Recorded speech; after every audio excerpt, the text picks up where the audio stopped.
Hello, this is Storybooks channel. New videos are posted every day. Subscribe and click the bell. Peter walked out of the restaurant with his coats open. It was freezing mid-February after all, but the man didn't feel cold at all, and he wanted to be in his car as soon as possible. It was warm, quiet, empty, without these people and their looks, curious, sympathetic, interested. Peter was not in the right state to communicate with them. They don't expect any words or actions from him. They watch his reactions carefully. Peter opened the door of a brand new glossy foreign car, lowered himself into the driver's seat. The man had just recently taken the car from the showroom and was as happy as a child. Alice had joked even then about someone who hadn't played with a toy car as a child. She smiled, and Peter imagined how in the spring they would go to the Capitol in this very car to walk around Red Square, have dinner in a restaurant located near Madison Square Garden, just wander the streets of New York and talk about this and that as they used to. Peter was still sure then that his wife would recover. He didn't even doubt it. What could be serious in a young woman leading a healthy lifestyle? Just a temporary ailment. How wealthy and naive was he then? At the thought of his wife, Peter's heart clenched painfully. In his head did not fit that she is no longer there. Lizia's life was cut short. Now he was returning from her funeral. It was the most terrible day of his life. The man realized that some episodes of the event would haunt him for the rest of his days. Dreams would keep him awake at night. In front of his eyes stood Alice, fortunately not as she was today. Cold, still frozen expression, happy, lively, cheerful, smiling. Peter tried to imagine his wife exactly like that, to keep in his memory his favorite image in the most minute details. And yet, to his surprise, the man realized it was impossible. Some things were already forgotten. For example, he could hardly remember her voice.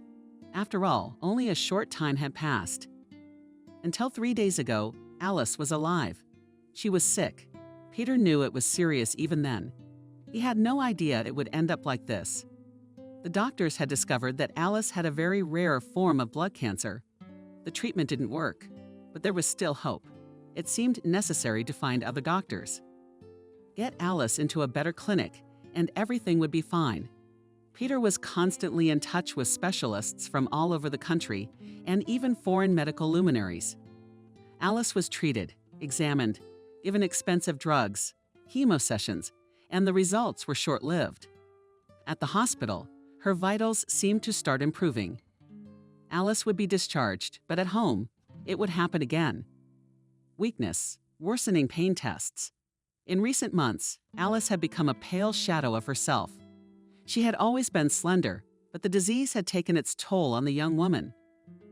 Alice resembled a living skeleton of bones, tight earth of raw skin color and bruises under huge blue eyes.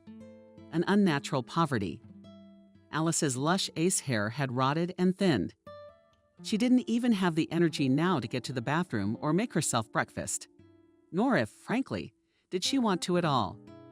But Alice had to eat, as the doctors said, even if she didn't want to. Peter worked hard. He couldn't leave his business. He couldn't quit his job.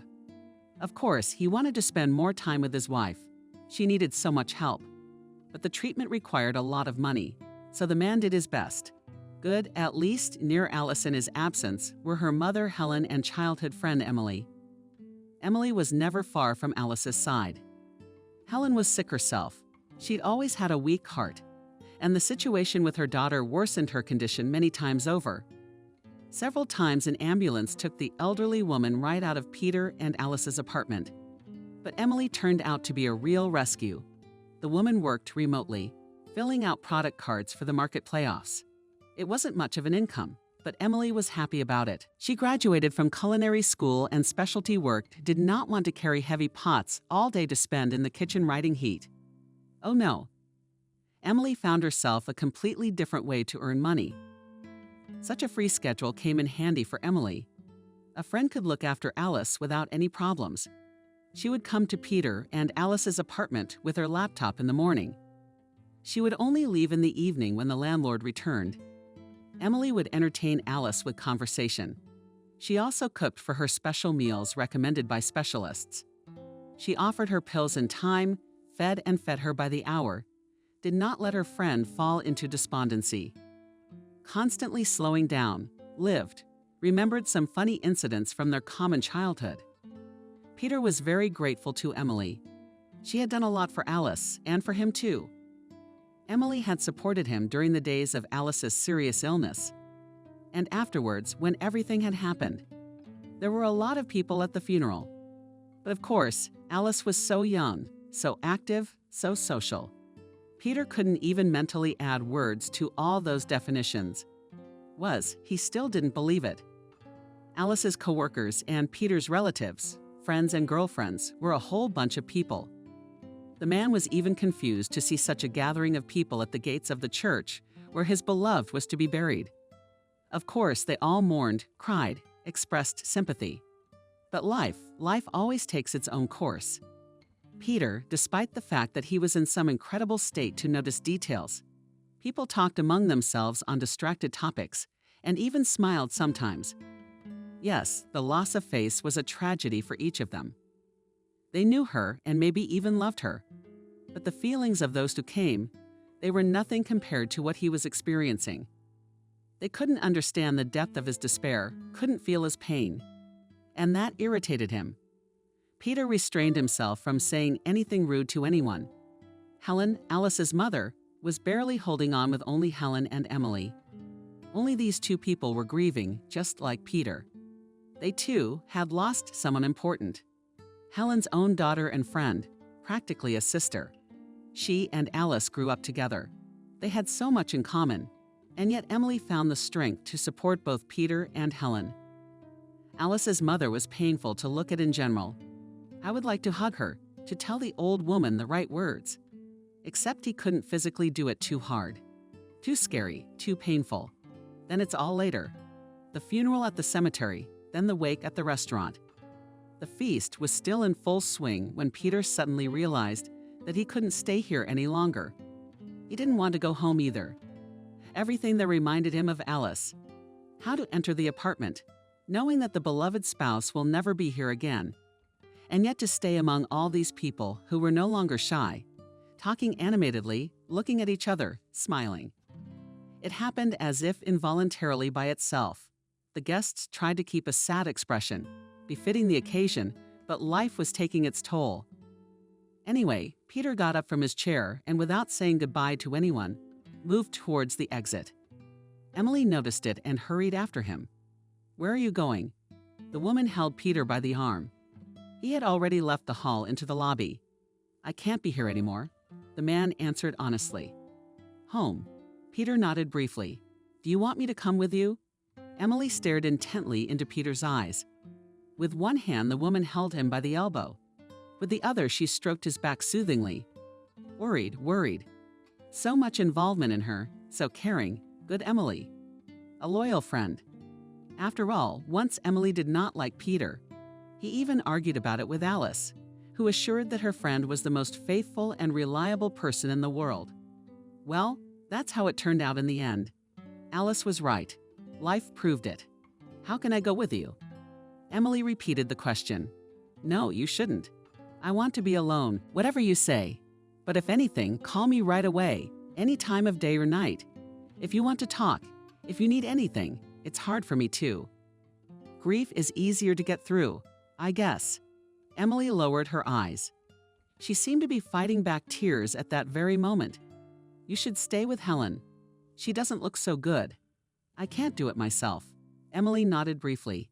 Yes, Helen had had a very hard time. Was it a joke to lose your only daughter, young, beautiful, funny? The woman had put her whole life into Alice, stretched herself to give her daughter at least the bare essentials. It was hard, but she did it. And here's the bottom line. Helen was literally supported by some relative of hers, either a cousin or a grandniece. Peter didn't know the connection. A woman a little younger than Helen looked was always with her, then a pill, then a vial or something to her nose. She was keeping an eye on the poor mother's condition. It's good that we found such a person. Peter won't abandon Helen. He'll always be there for her. And they would talk some more, but that would be later. Now the man had neither moral nor physical strength for that. He sat in the car and stared without seeing at the street. Snow and frost were not his or Alice's favorite time of year. Winter was already tiring of spring waiting for a long time to come. Peter was in no hurry to get home. He realized that there are a lot of Alice's things, and how to look at them now, if even without these things in his head only she. Alice and Peter met about 5 years ago. It was at a sports club where Alice worked as a fitness trainer. Actually, the girl led group classes. There were women going to her. She supervised them. There were other trainers in the gym, but there weren't enough for everyone.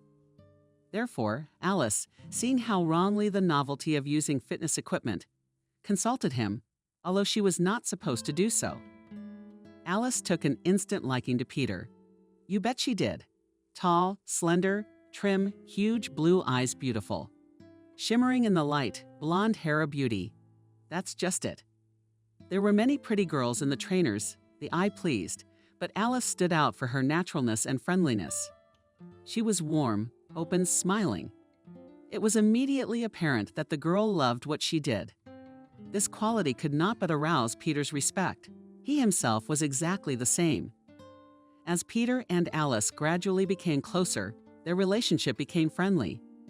They joked with each other, shared the news of the day, got to know each other, getting closer and closer. Peter was afraid to make the first move. That's at work. He was determined and confident. Took on difficult projects, handled the toughest tasks, even took risks. But talking to Alice, asking her out on a date or even to the movies, that was scary. Because, well, what if they refuse? And then how to communicate then? There would be awkwardness between them. Alice will start avoiding him.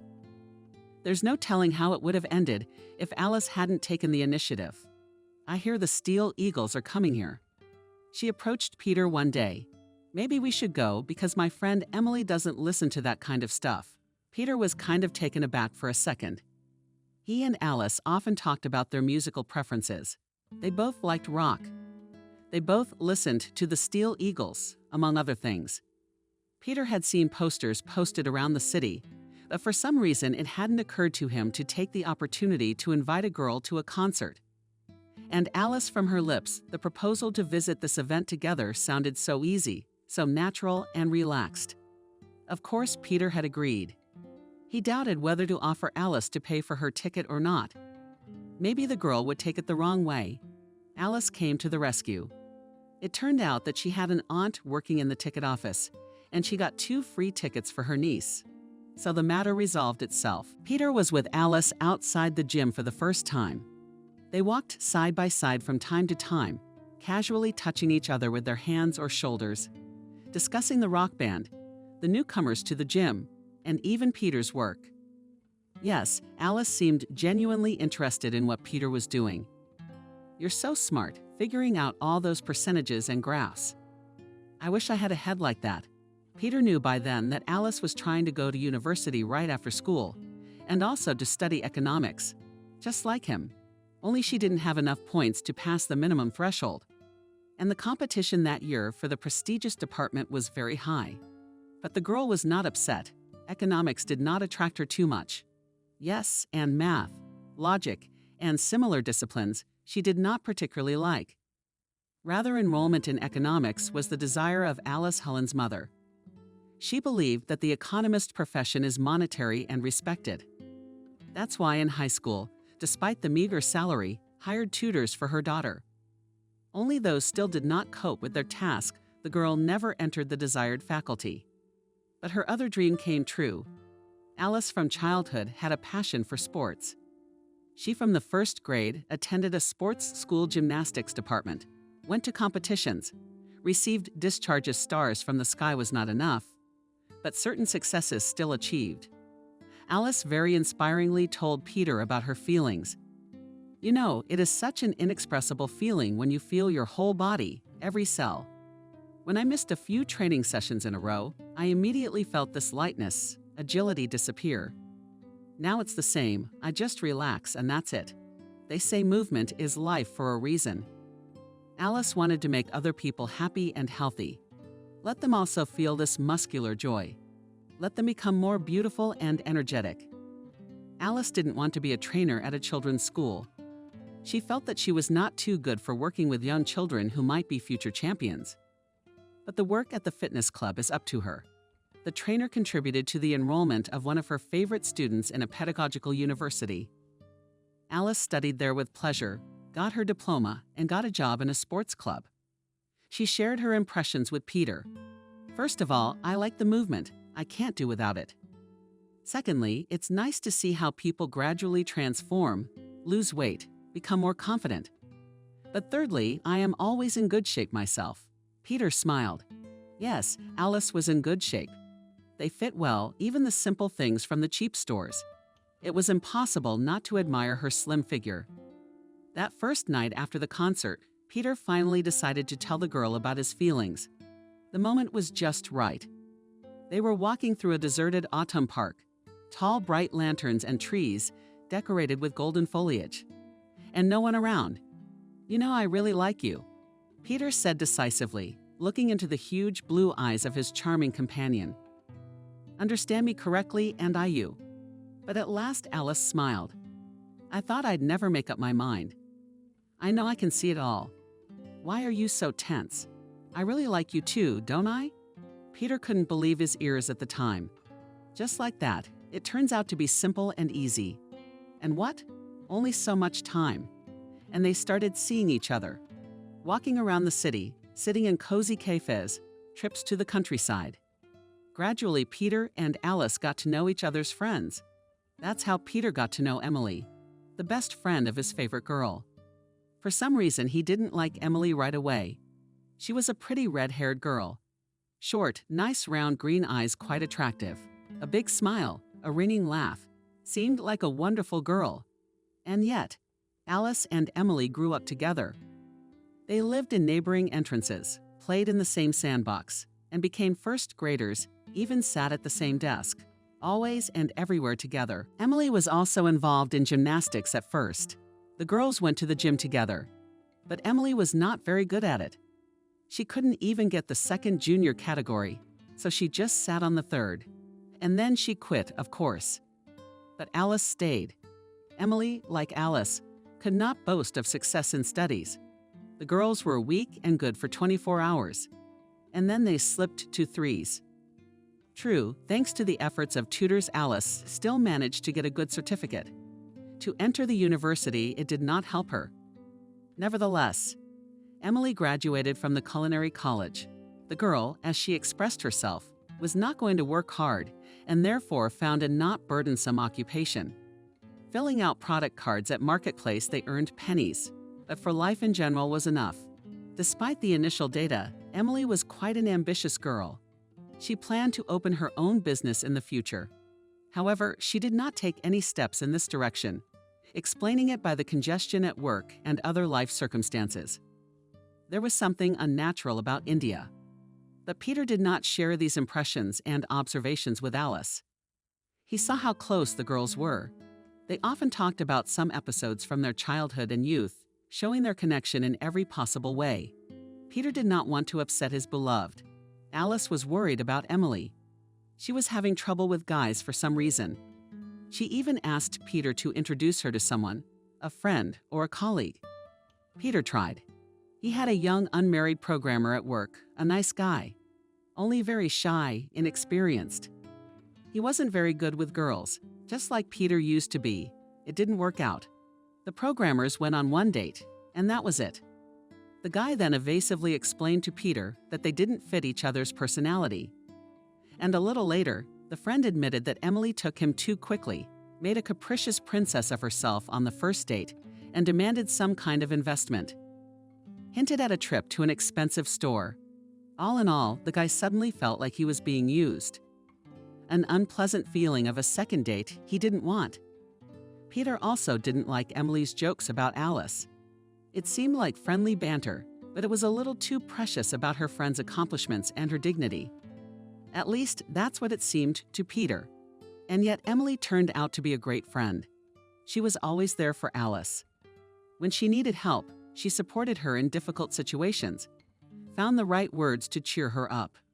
The girls seemed to understand each other with half an eye. But they should, considering the length of their friendship. It was Emily who had been by Alice's side when she was fading away. Even on the very last day, when Alice was already very ill, Emily had managed to bring a faint smile to her friend's face. Peter couldn't do it, no matter how hard he tried. Emily, on the other hand, was doing fine. On those hard days, Peter even felt guilty.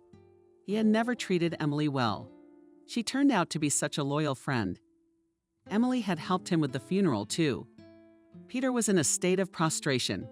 He didn't know who to call, what to do. Emily took care of everything. All he had to do was get the money. Who to transfer it to? The man shook his head and pushed away the unpleasant memories. He was still sitting in the car.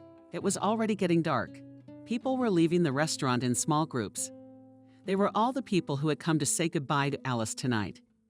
Peter saw a cab pull up. Helen and her relative got in, the one who had been helping her all this day, cheering her on. Emily walked them both to the car and then headed off to some acquaintances she and Alice had in common. Apparently, they were supposed to give her a ride home. Emily didn't notice.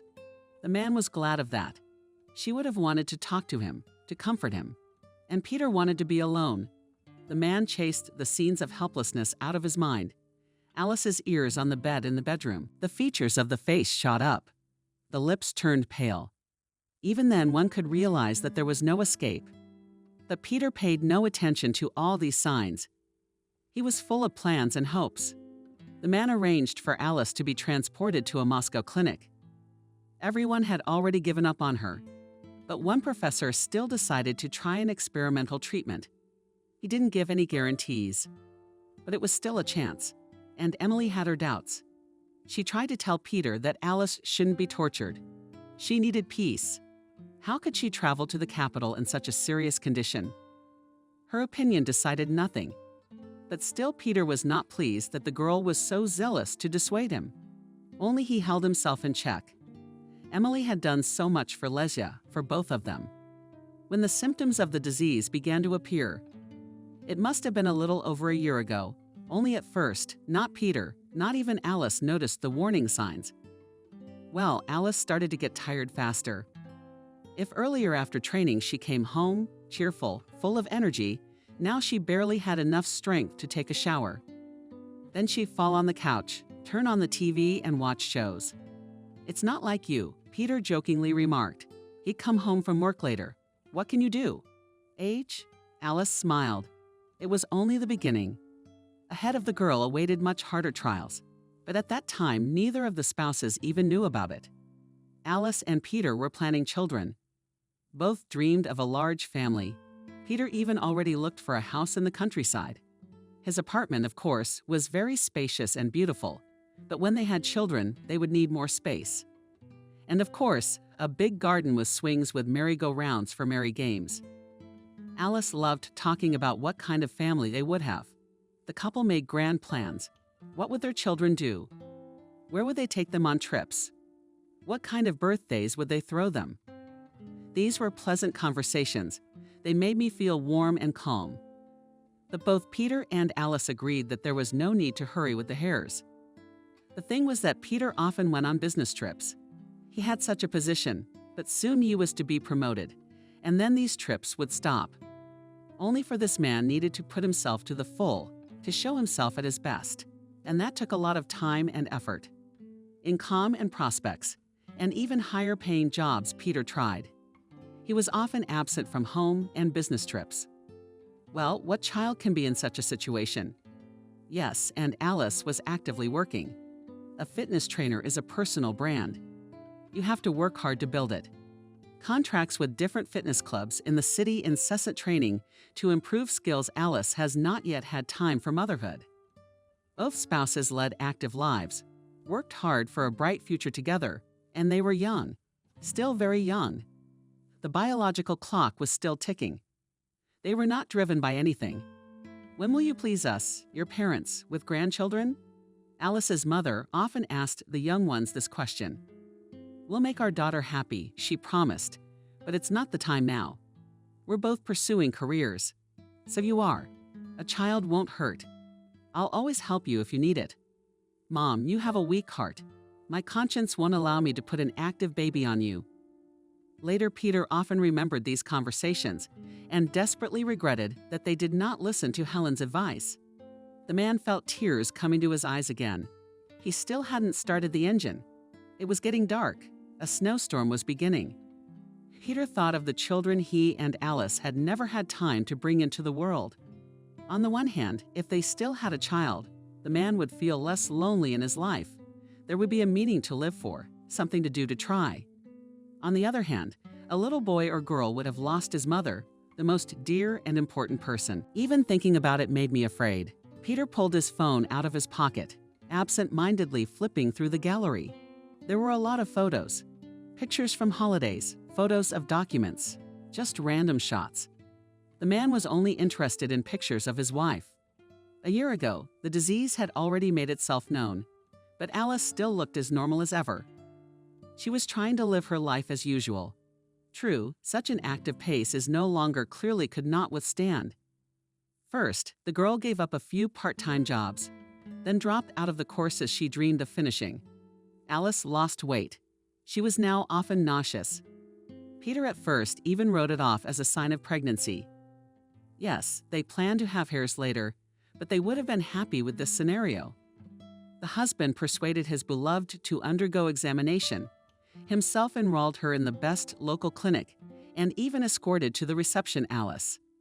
Inspected her, took tests, did an ultrasound, scheduled a second appointment. The doctors needed time to wait for the results and formulate conclusions. Peter had little doubt. They would be happy with the pregnancy. It is nausea Alice and increasing dizziness weakness. He had already tried on the role of father. For the follow-up appointment, he accompanied his wife again. He wanted to be by her side when the doctors announced the good news. But the doctor's words shocked the couple. They could not make an accurate diagnosis. It was clear that it was a rare blood disorder. It was terrifying. On Peter's body ran a crowd of goosebumps. Feet, palms, instantly went cold. He looked at his fragile spouse and did not know how to help her. If Alice was threatened by external danger, Peter would have rolled mountains of his life, would not have spared in order to protect his beloved. Here, there's trouble like this on the inside, and there's nothing you can do about it. Alice held up well, calmly asked the doctor questions about further actions, was interested in the prospects. But the man in the white coat could not say much about her illness. The diagnosis had not been made precisely. Therefore, it was impossible to determine the scheme of treatment. The struggle began. Alice now went to the hospital as if it were work. By the way, the workers had to be forgotten for a while. It seemed for a while at the time. It was Peter's decision. He was earning money for treatment and living, and Alice needed more rest. That's what the doctor said. "Why don't you quit the health club?" The man gently suggested to Alice. "Just for a while, until you're cured. Then we'll make up for it." Peter was ready for his wife's objections to a heated argument with her.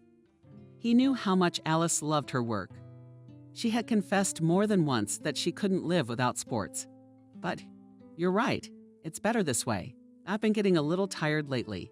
Alice agreed easily, too easily. It was as frightening as her strange, unspecified diagnosis.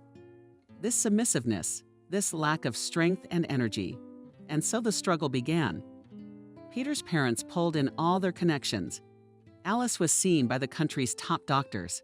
She lay in the most modern clinics, received the best treatment.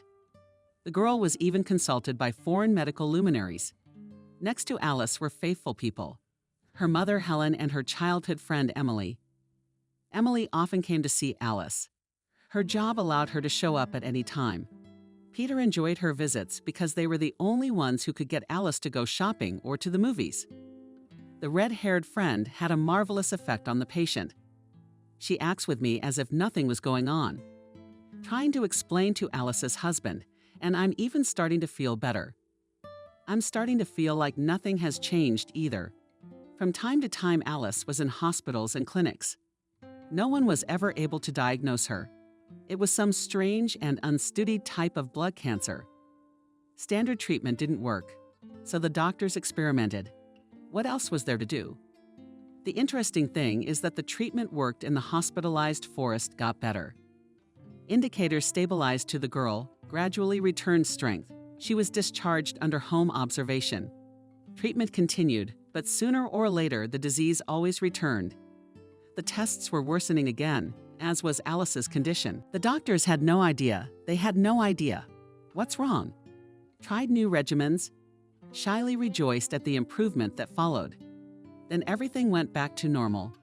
As time went on, the Forrest got worse and worse. Peter watched with pain in his heart as his beloved grew weaker, lost weight, turned into a shadow. His whole life now consisted of worrying about his spouse and searching for doctors willing to take on this difficult case. Peter wished he could spend more time with Alice. She needed round-the-clock support. She needed someone to be there for her. But he had to work a lot. Quitting his job wasn't an option. The tests, the medications are expensive. You gotta pay the hospital bills somehow. It was a good thing they had both Emily, and Emily, not Helen, became Alice's primary caregiver in a difficult situation. Helen, she herself was in a terrible state of mind about everything that was happening to her daughter. The old woman's heart failed, and she had to go to the hospital a lot. The stress had exacerbated her chronic illness. Emily, on the other hand, was always on the job. Probably, and it was not easy to watch the slow fading of her best friend. But the girl found the strength to smile, and even to make Alice smile. Peter couldn't find the words to convey to Emily how grateful he was to her. The man wanted to hire a caregiver first, but Emily stopped him. Just imagine how Alyosha will feel with a stranger. And in general, caregivers are hired only for old women or heavy invalids. I don't want my friend to feel like that. Peter couldn't help but agree with her. When he offered Emily money, but she firmly refused. What are you? Are you out of your mind? What's the big deal? You're taking care of a sick person. A sick person spending time on Alice should be paid for. She's my friend. Emily gave Peter a reproachful look. We grew up together. We're like sisters, even closer than sisters. What money? I don't mind babysitting Alice, especially since my job allows it. Peter didn't insist. He knew that Igor didn't earn much and must be in need of funds. But she would definitely not take money for her friend's help. The man shared in the power of friendship, rejoiced for his wife. Not everyone has such a friend. And they also say that there is no such thing as female friendship. That last evening, Emily and Peter were having tea in the kitchen. The man was late for work, later than agreed. But Emily did not express her displeasure with a look, let alone a word. They often had dinner together like this, talking about Alice and more, with their son by their side. And it seemed to Peter that everything would be all right. She infected him with her optimism and faith in a favorable outcome. Emily often uttered the phrase when Alice would be well. She said it as if she never doubted for a moment that she would. But that night, even Emily looked a little too sad and confused. Alice was sick all day today. I even called an ambulance. The doctors offered to hospitalize her. I refused. Peter was right to approve. He already knew that the local hospitals wouldn't be able to help Alice. So why put her in a state hospital with strangers? I could barely get her to take her medication. She was so weak. Nothing. Peter clenched his fists tightly under the table. In 3 days, she'll be transported by special car to New York. She's ready to be admitted there.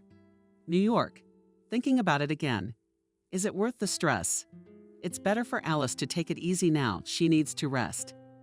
You said the professor said so yourself. I can't just sit around. Peter shook his head. He didn't know what was best. No one did. But he had a lot of hope for the doctor who had taken an interest in Alice's case and was already working out an individual treatment scheme for the difficult patient. The other doctors refused to give up on Alice. They just shook their hands.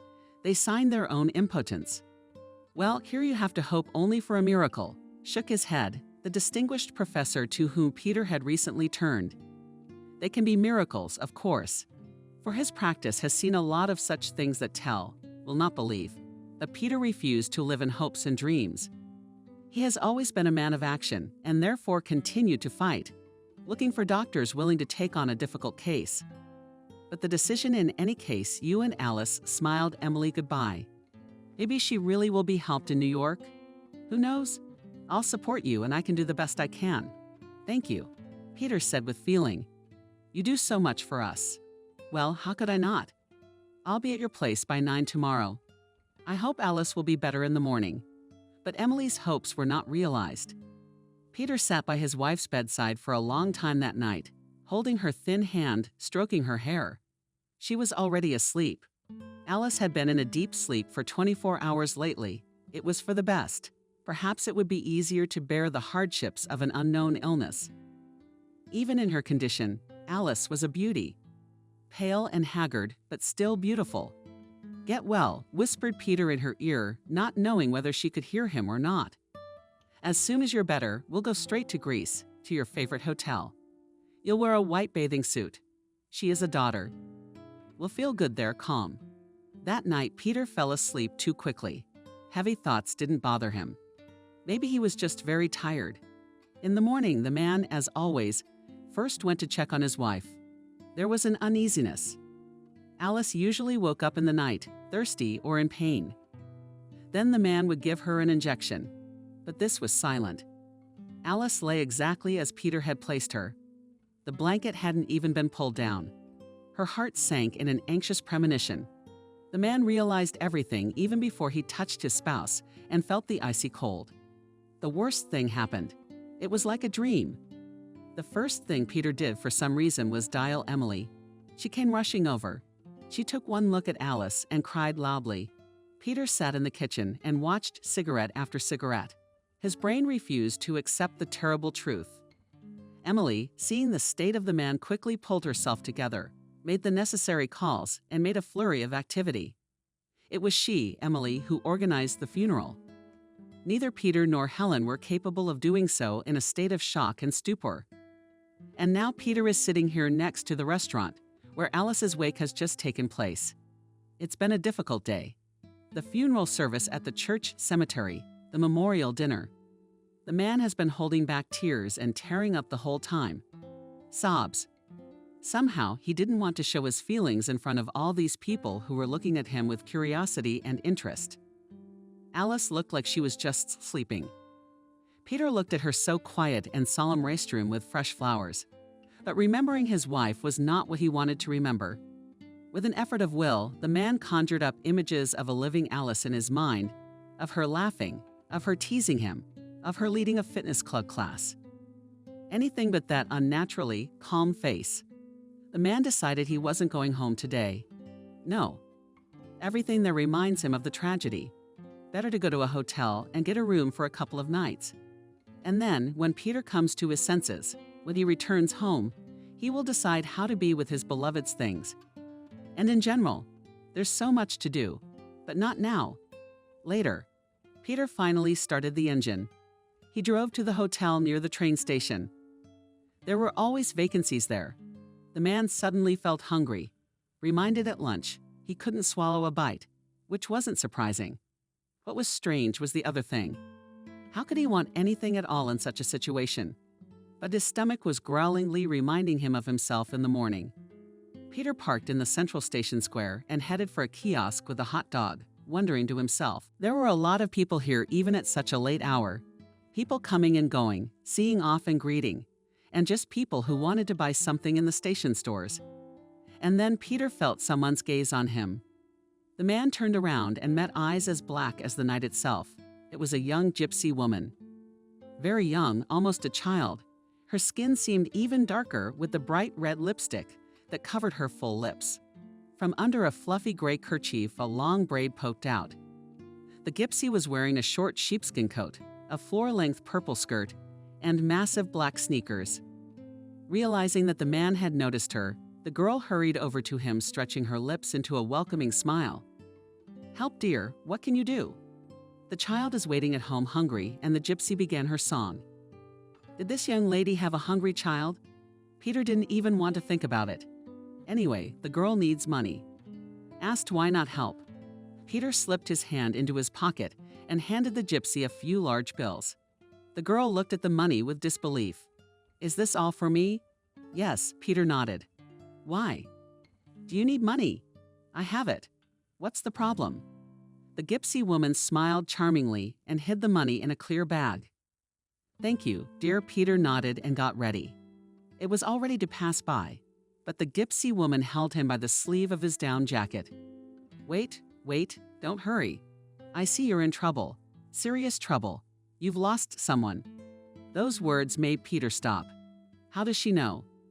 Maybe she saw him at the funeral today by chance. You've lost someone you love. The girl's face suddenly took on a sympathetic expression.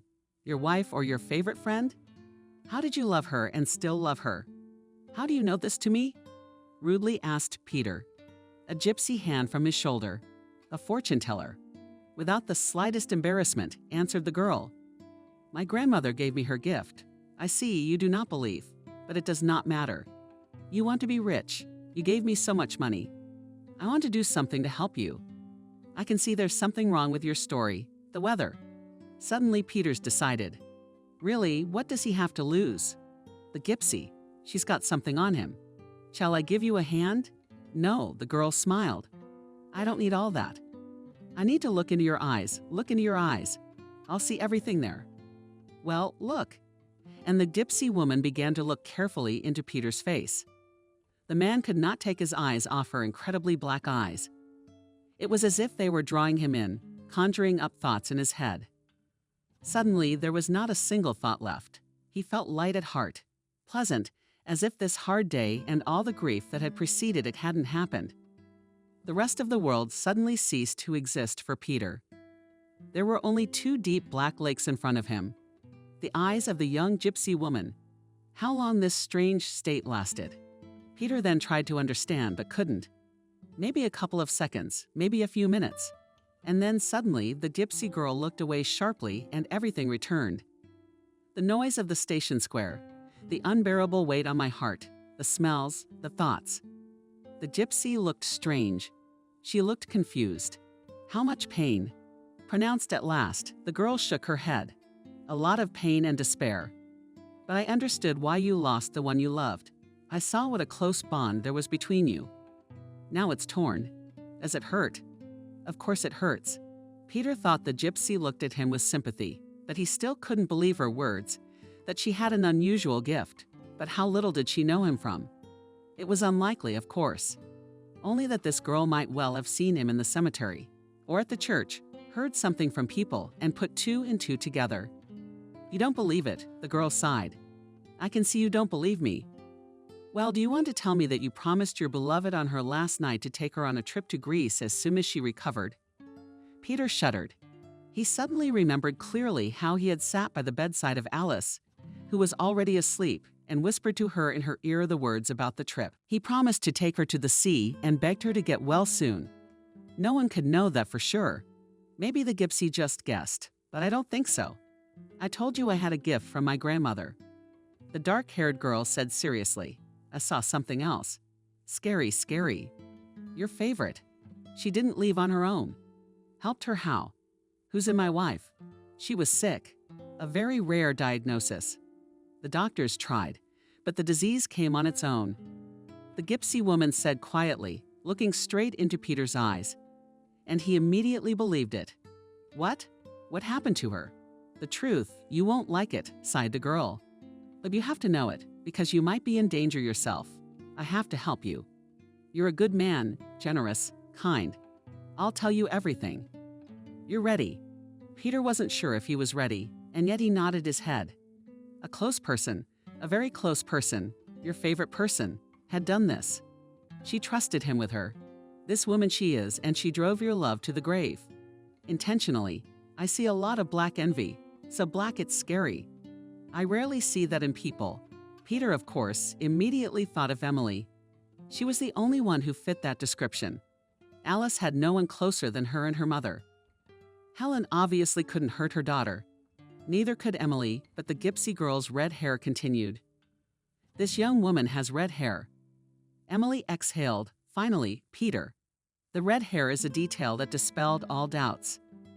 I can't see any names, unfortunately. The gypsy woman shook her head. Redhead, young, pretty, very angry and jealous. Bad energy. She did something to make your beloved sick. She did it all the time. And she had the opportunity. She was always there for her, the one who's not here anymore. Peter looked at the young fortune teller in confusion. Now he believed every word she said. The man felt it himself. He himself had noticed something unpleasant in India, some insincerity. Only lately Peter had been chasing those thoughts away. After all, Emily had done so much for Alice. She was always there for her, helping and supporting her. The man felt guilty because of such an attitude to a selfless friend to his wife. How do I figure out what it did? How do I get proof? The gypsy shrugged her shoulders and raised her sad eyes at her interlocutor. That I do not know. I'm not your helper here. Think maybe there is some way she must be punished. Peter nodded.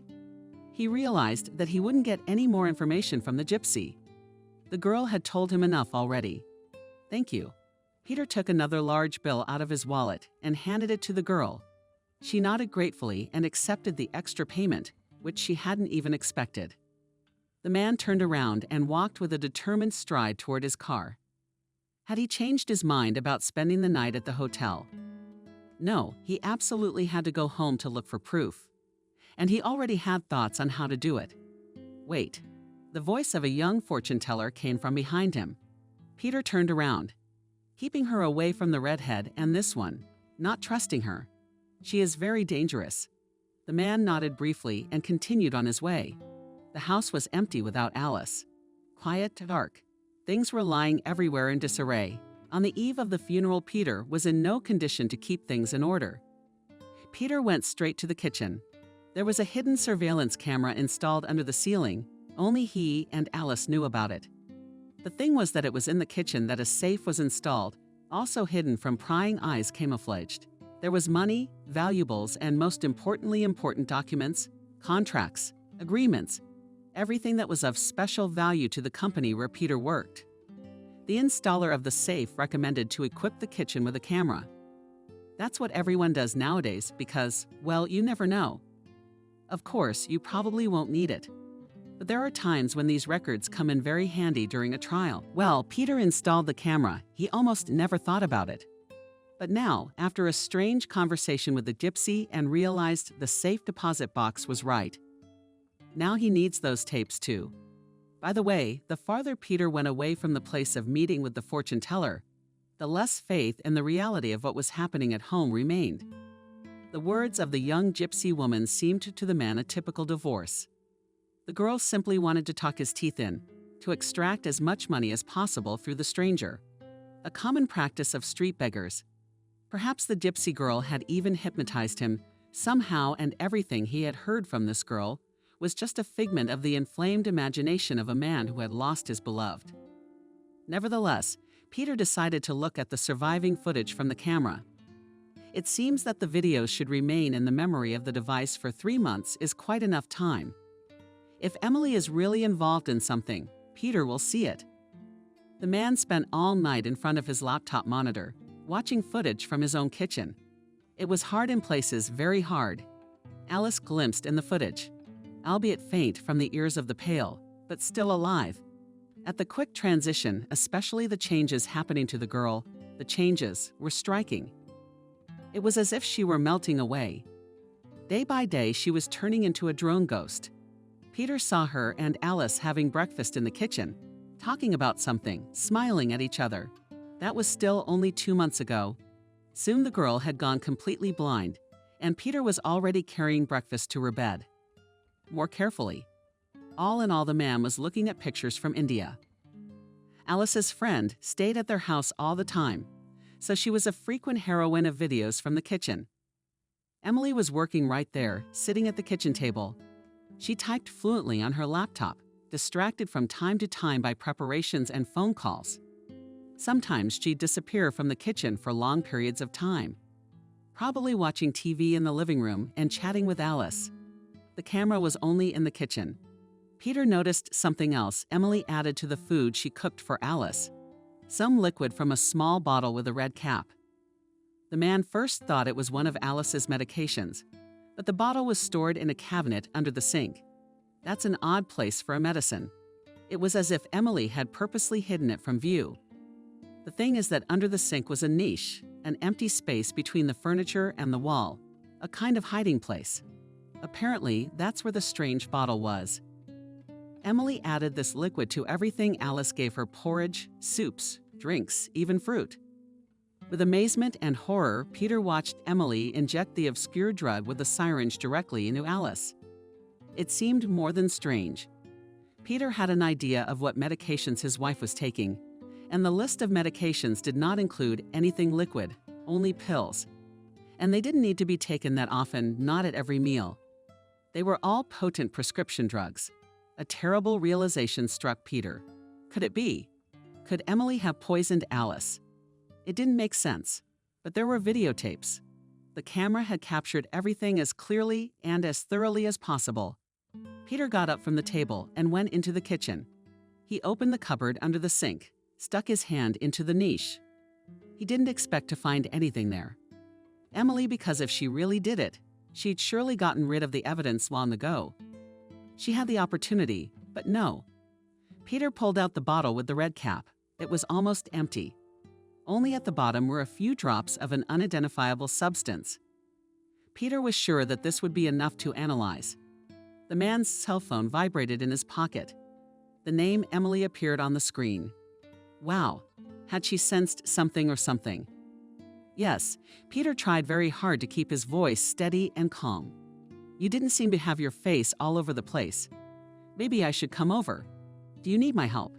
And Emily blatantly asked to come to Peter's apartment. Maybe she remembered that she hadn't hidden the bottle. It's okay, the man replied. I'm already in bed. No, don't come. I'll see you later. Okay, but if there's anything I know, I'm ready to listen to you any time of the day or night. There's that unprecedented selflessness again. What does he want now? As soon as Peter dropped the call from Emily, he immediately began to search his phone for the number of his former classmate. He was now working for the investigative committee. Peter needed counseling.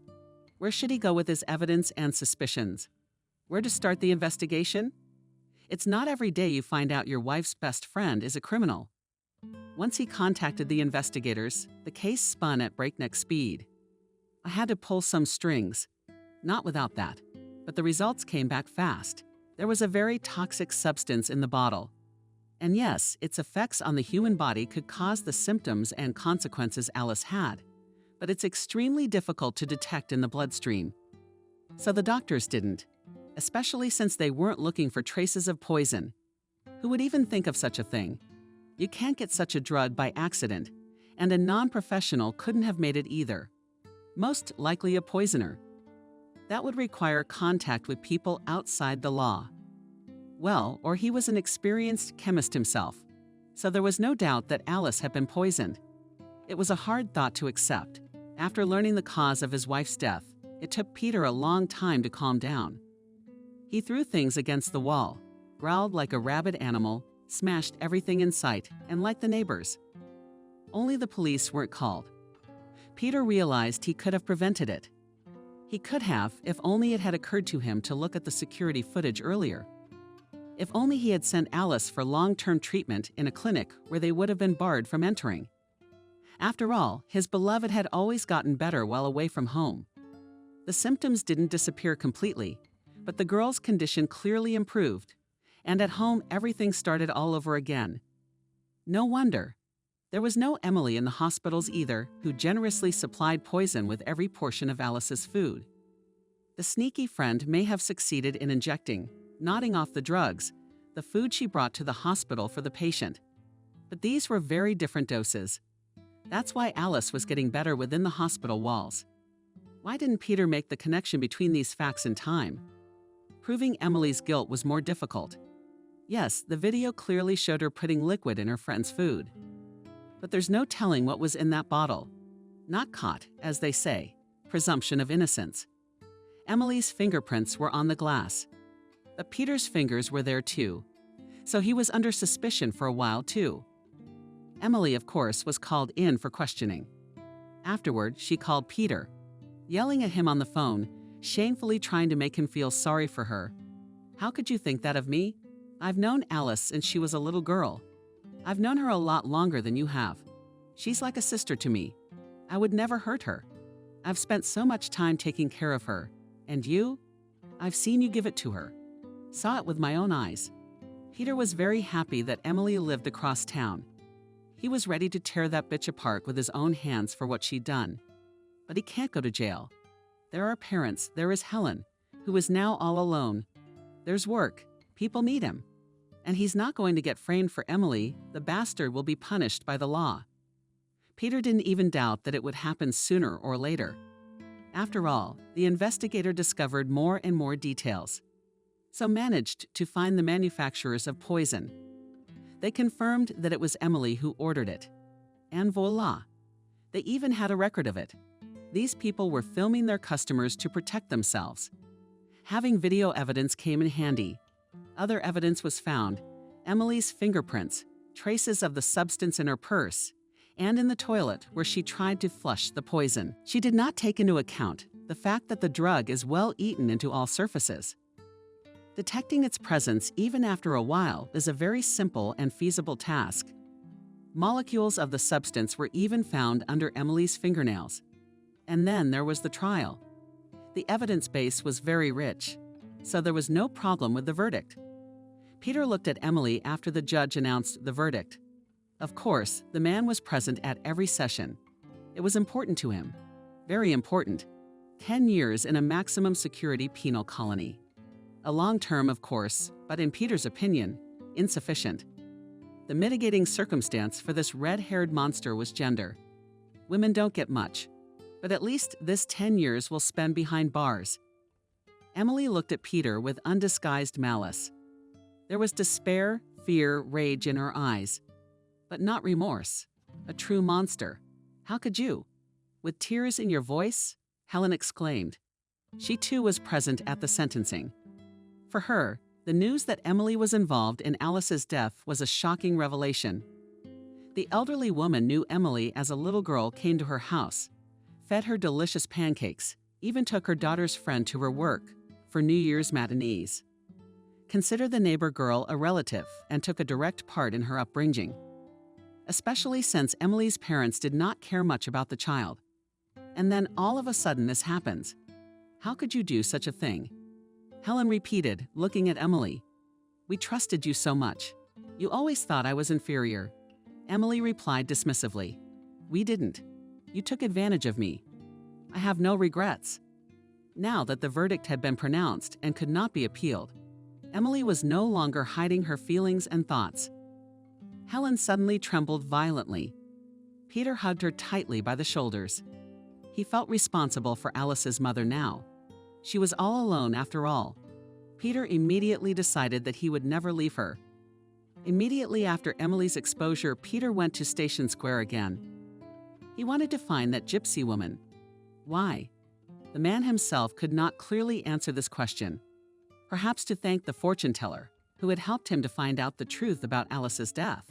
If it hadn't been for that chance encounter, he would still be convinced that it was an insidious, poorly understood disease. Or maybe the man just wanted to be sure that the conversation with the gypsy had really happened, that the girl existed, because their conversation seemed too unreal and strange to him.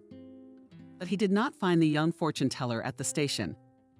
There were gypsies there, but not the same ones. He had never met anyone like the girl with the amazing black eyes. The man tried to ask people about local beggars, gypsies, sellers in kiosks and stalls. In Peter's opinion, they must have known those who often appeared in the square. But Peter's interlocutors only shrugged their shoulders and spread their hands. None of them recognized his description of the gypsy. Peter was a little disappointed by the failure. On the other hand, some secrets and should remain secret. The main thing is that the girl fortune teller helped him find those responsible for Alice's death. 3 years have passed since the tragedy. A lot of things have changed. Peter has traveled a long road to mental healing. There were on this road and meditation practices and visits to psychologists and psychotherapists. The man quit his job, started his own business. First he failed, then he succeeded. Sold an old apartment in which everything resembled tragedies. Bought a cozy country house in a quiet, picturesque cottage village. Peter was slowly coming back to life.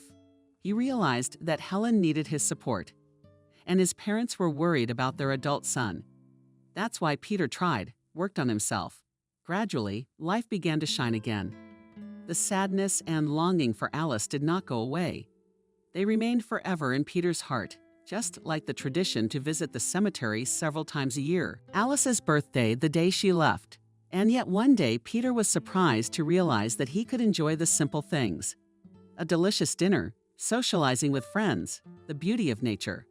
He even met a girl who was beautiful, intelligent, understanding. She was nothing like Alice in looks or character.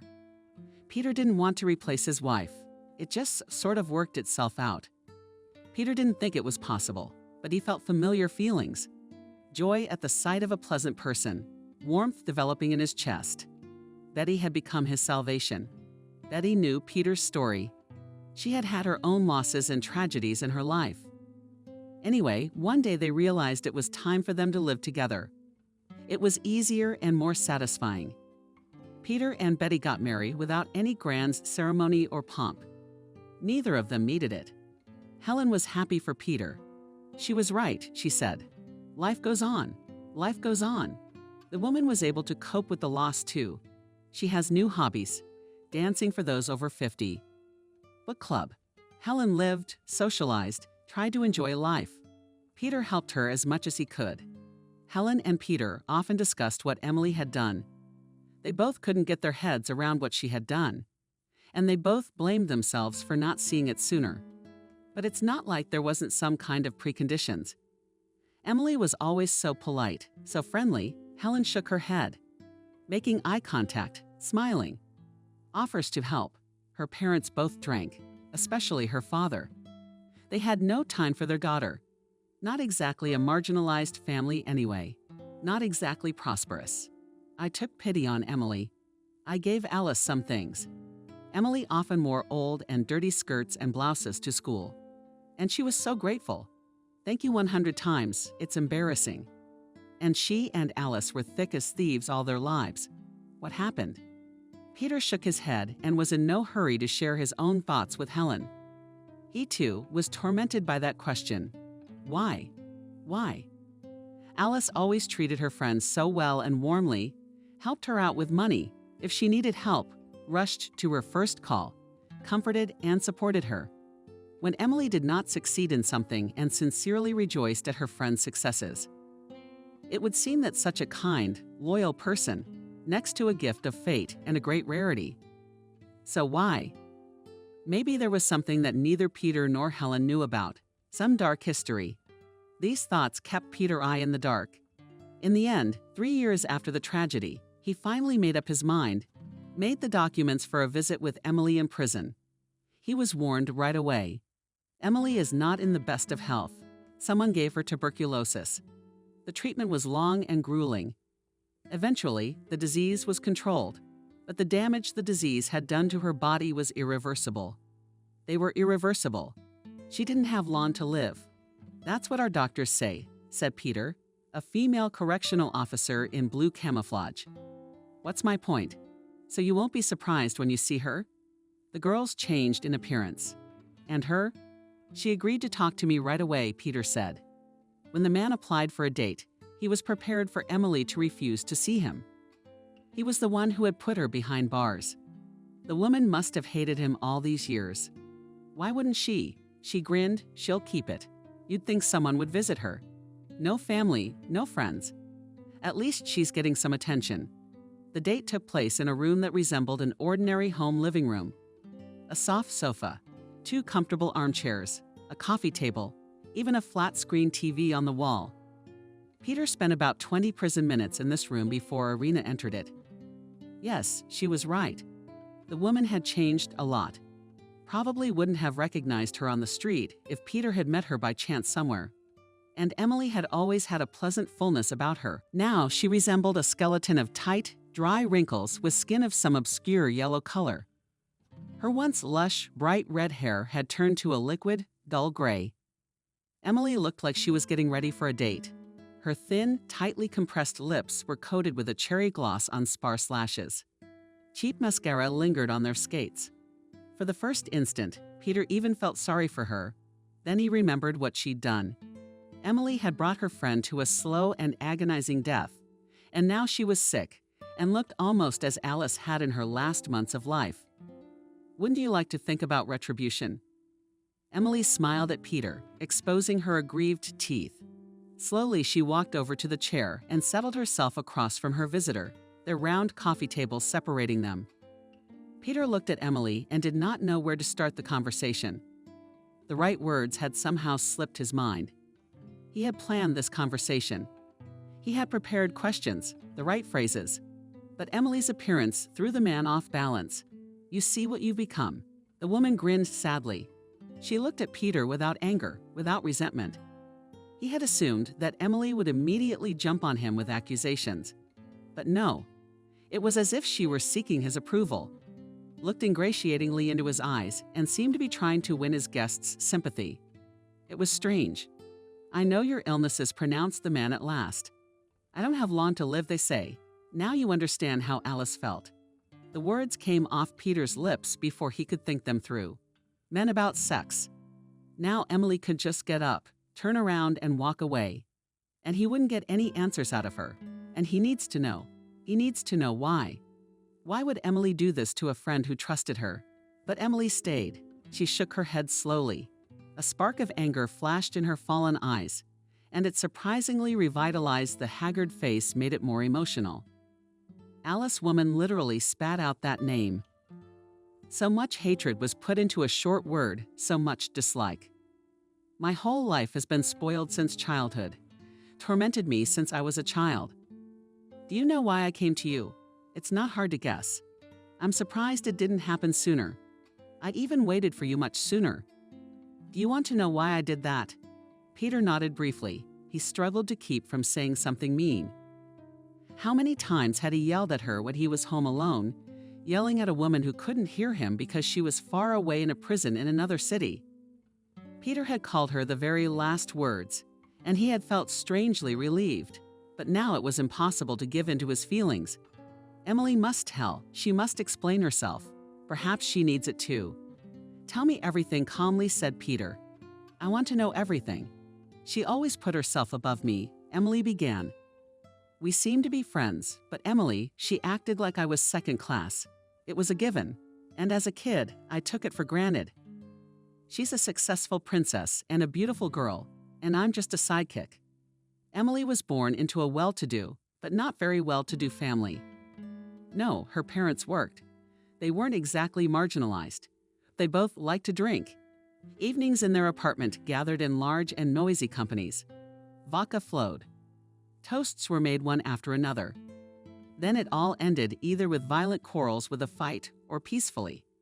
Postponing guests, hosts, in hibernation throughout the apartment. Both options were not good. Emily had to huddle in her room on a small sofa. Often some babies, children, guests, parents were put under her. Sometimes the girl had to sleep on a wet sheet. These kids didn't wake up at night to go to the bathroom. The parents seemed to love and care for their daughter. But for some reason, it was the child they were saving money on. Emily never had a nice new dress or a briefcase. She was bought the cheapest stationery. Her parents didn't have enough money for school books at all. So Emily, no matter how hard she tried, could not do well in some subjects. Surprisingly, her mother and father always had money for drinking with friends. One day, Emily asked them a direct question. Why is it so that the parents have enough for a feast, but they can't get their daughter ready for school properly? "Our mother and my mother are working people," ringing Matt's righteous indignation voice, explained my father. "My money we earn, we feed you. We need to relax somehow, to relieve stress, otherwise we will die at such a life." Emily did not understand why the parents' stress relief should necessarily turn into stress for her and Emily. But her mother and father didn't give her adequate explanations. "Everyone grows up that way," the mother parried. "Don't make a victim of yourself. Don't be a victim. You know how strictly my father and I were punished for the slightest offense. We don't lay a finger on you. And about the money. Times are hard now. All the kids are growing up like this. No one's getting spoiled." But Emily knew that. She could see that not all kids grow up like that. You didn't have to look far for an example. Alice, Emily's neighbor's best friend, was enough. She was raised by her mother alone. Alice had never seen her father and didn't even know who he was. Mother and daughter lived poorly. But Helen had a very special relationship with Alice. On her tiny salary, she managed to please her daughter, built up the means to buy Alice beautiful clothes for school, paid for all her school trips, cooked delicious meals for her, and most importantly, always took an interest in her daughter's affairs. Asked her how her day was going. She was aware of all Alice's relationships with her classmates. Alice and Emily were friends from a very young age. They met in the backyard sandbox. 5-year-old Emily was already walking alone. The girl's mother assured the neighbors that in this way she was teaching her daughter to be independent. Emily was even proud of it at first. Her parents walk her peers, and she was left to her own devices. Then that having already become older, the girl realized the reason for everything was banal maternal laziness and indifference, I guess. Zealously looked after her mother, and not obsessively, and from afar, not interfering in her games and conversations with other children. Helen was just there to make sure that nothing happened to her daughter on the street. The girls became friends. Alice was the first to approach the red-haired Emily and declare that she looked like Pippi Longstocking from the cartoon. Emily was interested. It was the first time she had heard the name of this character, and Alice began to tell her fascinating stories about the red-haired girl, who was like a magnet attracting different incidents. It was fascinating. From then on, Emily and Alice became inseparable. Helen, it must be said, encouraged this friendship and always made Emily feel welcome. Emily was now a frequent visitor to Alice's house. She was surprised that her friend had her own room and that it was so well organized. A closet with children's books, a huge toy box, beautiful potted flowers on the windowsill, a comfortable desk, soft princess bedding. Emily herself had never had anything like it. And Alice's mother, after all, she made far less money than Emily's parents. It's just that this woman worked hard for her daughter. Alice was the light in the window of her life's top priority. But Emily's mother and father considered their daughter a useless appendage in their small family, a problem with an extra mouth, though they assured that they loved their daughter very much. Usually both were barely moving their tongues at this time due to heavy libations. Helen never yelled at her daughter, never punished her. One day, Alice dropped a glass in front of Emily. It fell to the floor, shattered into small shards, large drops of compote or the wall. Emily squeezed her head into her shoulders. She thought a scandal was about to break out. At least she wouldn't have been patted on the head at home for something like this. But Helen only smiled. "For good luck," she said. "And in the case of his daughter, put the rag away behind you. Only carefully, no one before." The woman carefully watched how Alice coped with the work, gently guided, gave advice, and then also praised the girl for her labor. Probably it was at that very moment that Emily felt envious of her friend for the first time.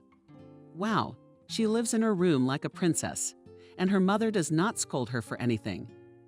Why some have everything and others nothing? It was time for the girls to go to the first grade. It so happened that the friends were at the same desk, which both unspeakably pleased. Soon it turned out that the study is given to girls is not too easy. Before school, Emily and Alice dreamed aloud how they would become the best students in the class. But in reality, they were somewhere in the middle. Emily was glad that at least here Alice did not overtake her and tried hard, did her homework, listened attentively to the teacher, even studied at home additionally, all for the sake of becoming better than her friend. True, all these efforts did not bear fruit. The girls' grades were about the same and very mediocre. And then, one day at the physical education lesson to the first grader came gymnastics coach from the sports school. She watched the kids practicing carefully, tracking down promising students. In the end, Alice and several other girls from their class were chosen. The children were invited to a screening at the sports school. Emily cried when she got home and was rejected. Alice had been picked and she hadn't. She's out again. But Helen noticed that they were very upset about something. The girl started asking around and confessed to her that she would have liked to do gymnastics too, but she hadn't been chosen. Helen hugged Emily and promised that everything would be arranged. Alice's mother felt sorry for her daughter's friend, probably realizing that she was having a hard time with her parents. And indeed, Helen went to the coach, talked to her, and MSU was added to the group. As an exception, how happy was she? No, Emily was not going to become a great gymnast. The main thing is that now the girl felt herself on equal terms with Alice. Not inferior, on equal terms. And she was also selected for the group. The older the friends grew, the more obvious was the gap between them. Alice was one of the best students of her year in the sports school, and Emily in a few years was offered to look for another sport. Thanks to the tutoring Helen hired and the tutor, Alice was learning better and better, while Emily remained a weak C student. Alice had nice, albeit inexpensive, outfits. Emily, on the other hand, wore rags that her parents had gotten from their children's friends. And so it was with everything. Alice was more liked and respected in class. The boys looked up to her. She had a more interesting and fulfilling life than her best friend. That made Emily angry. Yes, she and Alice were friends, and that friendship had many perks for Emily. For example, Alice would let her cheat at home and lend her stuff for the disco. Helen constantly called Emily for lunch and fed her with delicious pies, Valenki. He also wrapped some guests with him. One day, Emily realized that even this care and pity Helen humiliates her. As if the woman sees that her daughter's friend is a pathetic creature and tries to comfort her out of the goodness of her heart. Emily was angry with Alice, despite the benefits that she received from communicating with her. Alice didn't see it that way. She thought that Emily was the most loyal, reliable person. She shared her notable dreams with her, trusted her with secrets. Naive, foolish, trusting. That open and honest look of hers was infuriating too. Emily, there was a sense of purity and freshness in Alice that was no longer present in Emily herself. Surely Alice had never once in her life been tormented by the torment of other people's evil thoughts. And here she was lucky. Emily looked like a loyal friend to Alice, but secretly she was waiting for some trouble to happen to the girl, and she was very happy when it happened. So Alice lacked literally a few points for admission to the Faculty of Economics. The girl almost cried when she shared this news with her friend. Emily comforted Alice, trying to hide her joy. But at least somewhere close, nasty unlucky. You see, my mom paid so much money to tutors. She wanted me to be an economist. I feel sorry for her. Yeah, but what can you do? I can be philosophical. Emily, not everything in life works out the way you want it to. But I didn't really want to go to that department myself. I dream of something else. I just feel sorry for my mom. Emily kept a sad look and shook her head sympathetically. And the birds were singing in her soul. It's the right thing to do. Emily herself did not even think about higher education, especially about such a prestigious faculty. The girl realistically assessed her possibilities, but Alice did not succeed either. Emily rejoiced. After school, Emily entered the culinary school. The only place for her meager scores were enough. Parents rejoiced, the profession of bread, good. Emily herself already knew then that she would never work in the catering industry. Not for her such physical labor will find another way in life to settle down. Marriage, after all, will be successful. That's not a solution. Alice ended up getting a better job, which again caused pain in Emily's heart. A friend entered the Pedagogical Institute at the Department of Physical Education. The girl has always loved sports, and she was good at it. After graduating, she did not go to work at school, but got a job in a fitness club. She immediately got good money and her own clientele, who could not get enough of the young trainer.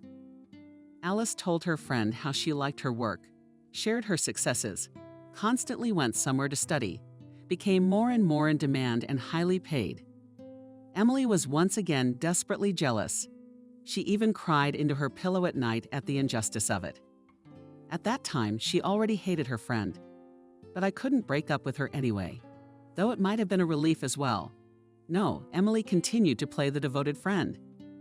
Emily herself had also found a reasonable income. She had learned to fill out cards for money for the market belts, and there were plenty of orders. It was a job with no prospects for development, and the pay was pennies. More, of course, than Emily would have earned in the canteen. But the girl had a completely different appetite. She couldn't get enough of Alice's ever-increasing salary. Life was again pointing out to each friend. Her place, stagnation and green swamp for Emily, and interesting work and development for Alice again in justice. All of this only fueled the hatred. But Emily still hoped that she would manage to settle in life as well as her friends, maybe even much better. She had only one option, so it seemed to the girl herself a successful marriage. All she had to do was to find a rich guy, charm him, marry him, and all a happy life was assured. Alice does not consider such an option. She revolves in her work and searches for herself, but Emily goes the other way, more effective, and most importantly, faster. Except it didn't work out. Emily tried very hard, looking for acquaintances, trying to please young people from wealthy families. Often because of this, had to step on their throats, to adjust to others, even somewhere to humiliate. And the result was still not there, not counting the short-lived romances, which did not stretch to a serious relationship. Emily felt devastated and disappointed after another failure, when Alice told her about Peter. And that's when the hatred flared up with renewed vigor. Peter was exactly the kind of man Emily dreamed of, from a wealthy family, educated with a good job, great prospects, and he really loved Alice. Emily saw how he looked at her friend with admiration and tenderness. No one had ever looked at Emily like that. It was painful and hurtful. Emily made several attempts to charm and take Peter away, but quickly realized that it wouldn't work. And then another blow. Alice and Peter got married.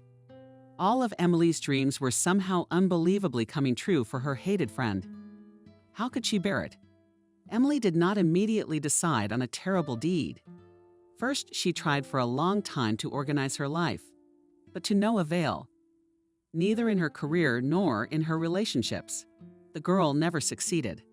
Against this background, Alice's life seemed as shiny as the foil on a bottle of expensive champagne. A dizzying career, a rich and handsome husband. Peter. Emily cared about him. He was exactly the kind of man she dreamed of. And it wasn't just his money and prospects. Appearance, manner of speech, smile, all of it echoed in Emily's heart. All of it kept her on her toes. Emily wanted to be in Alice's shoes. When he put his arm around her waist, looked into her eyes. Action. Emily decided when her friend shared an intimate detail with her. Alice said she and Peter were thinking about having children. And then there was this. Emily couldn't stand it. The plan wasn't spontaneous. First, they had to scour the internet in search of the most suitable way to eliminate the rival. It was necessary to do everything so that she then did not calculate. And the perfect match was found. Emily found people who could make the cure. Their work wasn't cheap, but Emily couldn't spare any money for her dream. From there, it was simple. Alice trusted her friend. They met often, had lunch together. The symptoms didn't show up right away. Emily thought she'd been duped. The medication wasn't working. But then her friends started complaining of feeling sick. Emily was still afraid to believe that everything was going according to plan. Only Alice was getting worse and worse every day. And then she went blind. There was no doubt in Emily's mind. And the governor pretended to be a faithful friend. She was always by Alice's side, supporting her and slowly poisoning her. Now Emily felt stronger and more beautiful, and Alice was fading away. There was no trace of her success left. When Alice was gone, Emily felt a great relief. There was no one else in the world that she would never be able to keep up with. No, there are, of course, other women far more successful and beautiful than Emily. There are plenty of them, but they don't touch. Emily doesn't touch the strings in her soul. But Alice doesn't. And Peter is free now. Emily had a plan. She wanted to be a support for Peter and a comfort to him. It seemed to her that he would notice her during this difficult period, notice and appreciate her, and they would be together. Without Alice, everything should work out for her now. But something went wrong. An unexpected call to the police to press charges. Emily was frightened then, very frightened. The young woman didn't want to end up behind bars. But Emily has never regretted what she did. What happened to Alice? Now you know everything. Emily finished her story. You sent your friend to the grave out of jealousy. Peter still couldn't believe that motive. Is envy such a strong feeling? That's exactly what Emily confirmed and smiled. In that smile, you could see the joy of a winner. Peter suddenly felt uncomfortable and afraid. Goosebumps ran down his back. A monster was sitting in front of him. A monster who had created such a thing out of envy. Alice had died because of being more successful than her friend. Unthinkable. You know, I should probably go, Peter said in a steady voice and got up from the couch. Wait, no one has come to see me in all these years. Let's talk a little more. I'm going to die soon. But the man left the room, closing the door behind him. And he had a lot to think about. Peter wanted rather to share what he had learned with Betty, to talk to her about this difficult story. But Helen, he would never tell her. It would be too much for her to bear. Let her keep thinking Emily's just crazy. It's easier that way.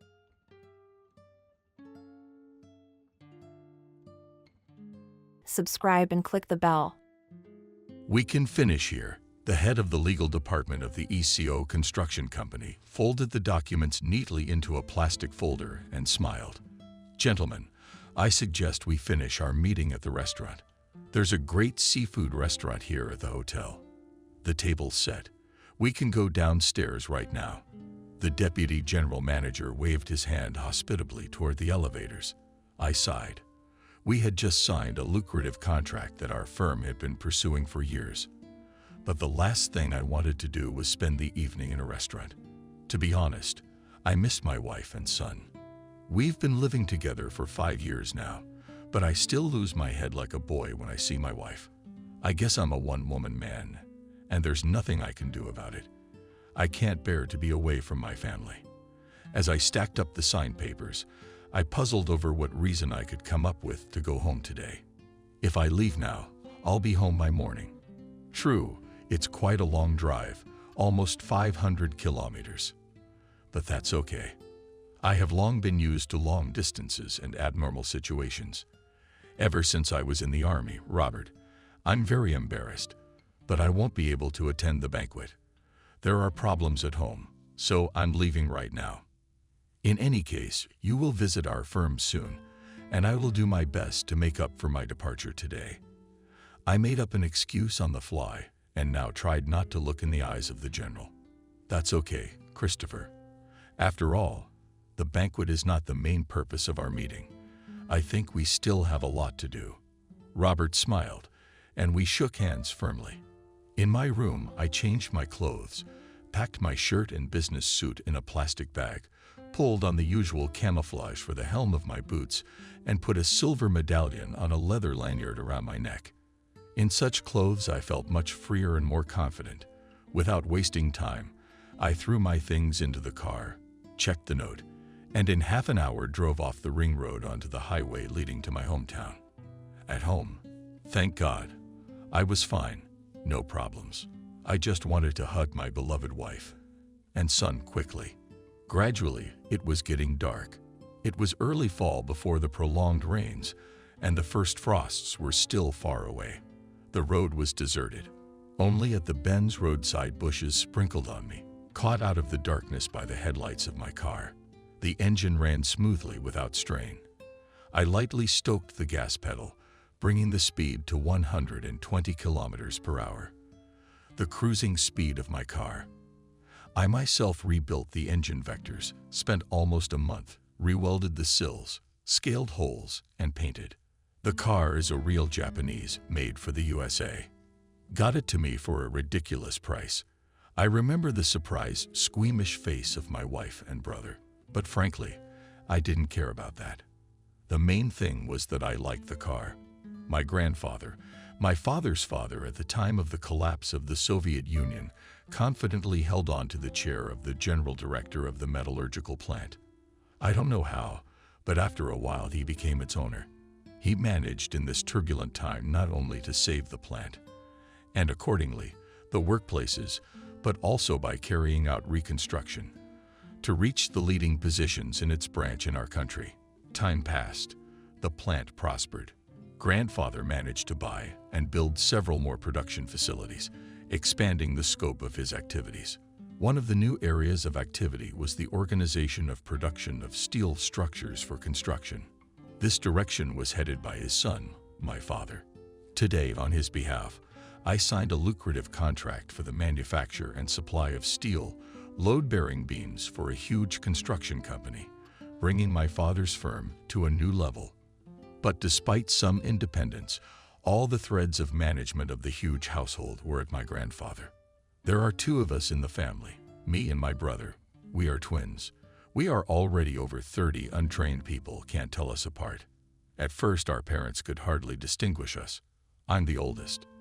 20 minutes after I was born, Stephen was born, and that sealed my fate. I don't know why, but my parents gave all their love to their younger son, forced to measure with my existence. Everything was for Stephen. Toys, tutoring. As the eldest, I had to defer to my younger brother in everything. No one was interested in my interests and desires. Stephen went to tutors, studied music, always wore a clean suit, and learned good manners. I grew up on my own. I taught myself to play guitar and enrolled in the hand-to-hand combat section. I studied averagely, but after the 9th pressed on studying and soon was in the first 5 on academic performance. What to be? I didn't think much about it. I was easily given to exact sciences, and I was going to enter the Mechanical Engineering Institute, but life arranged otherwise. In 11th grade, I fell in love. The girl was wonderful. Our relationship was extremely serious, and we decided to get married right after school. Adriana was also going to university. We decided to be a couple and live together in a dormitory. They were willing to give us a room. I took everything into account, except one thing. 2 weeks before the wedding, when I had already bought the rings, Adriana called me and stammered and asked me to meet her. Okay, no problem. We agreed to meet at the park near the fountain. I knew the place well, as I often went there with Adriana to dance. I arrived early and had time to smoke while waiting for the bride. Finally, Adriana appeared, and not alone.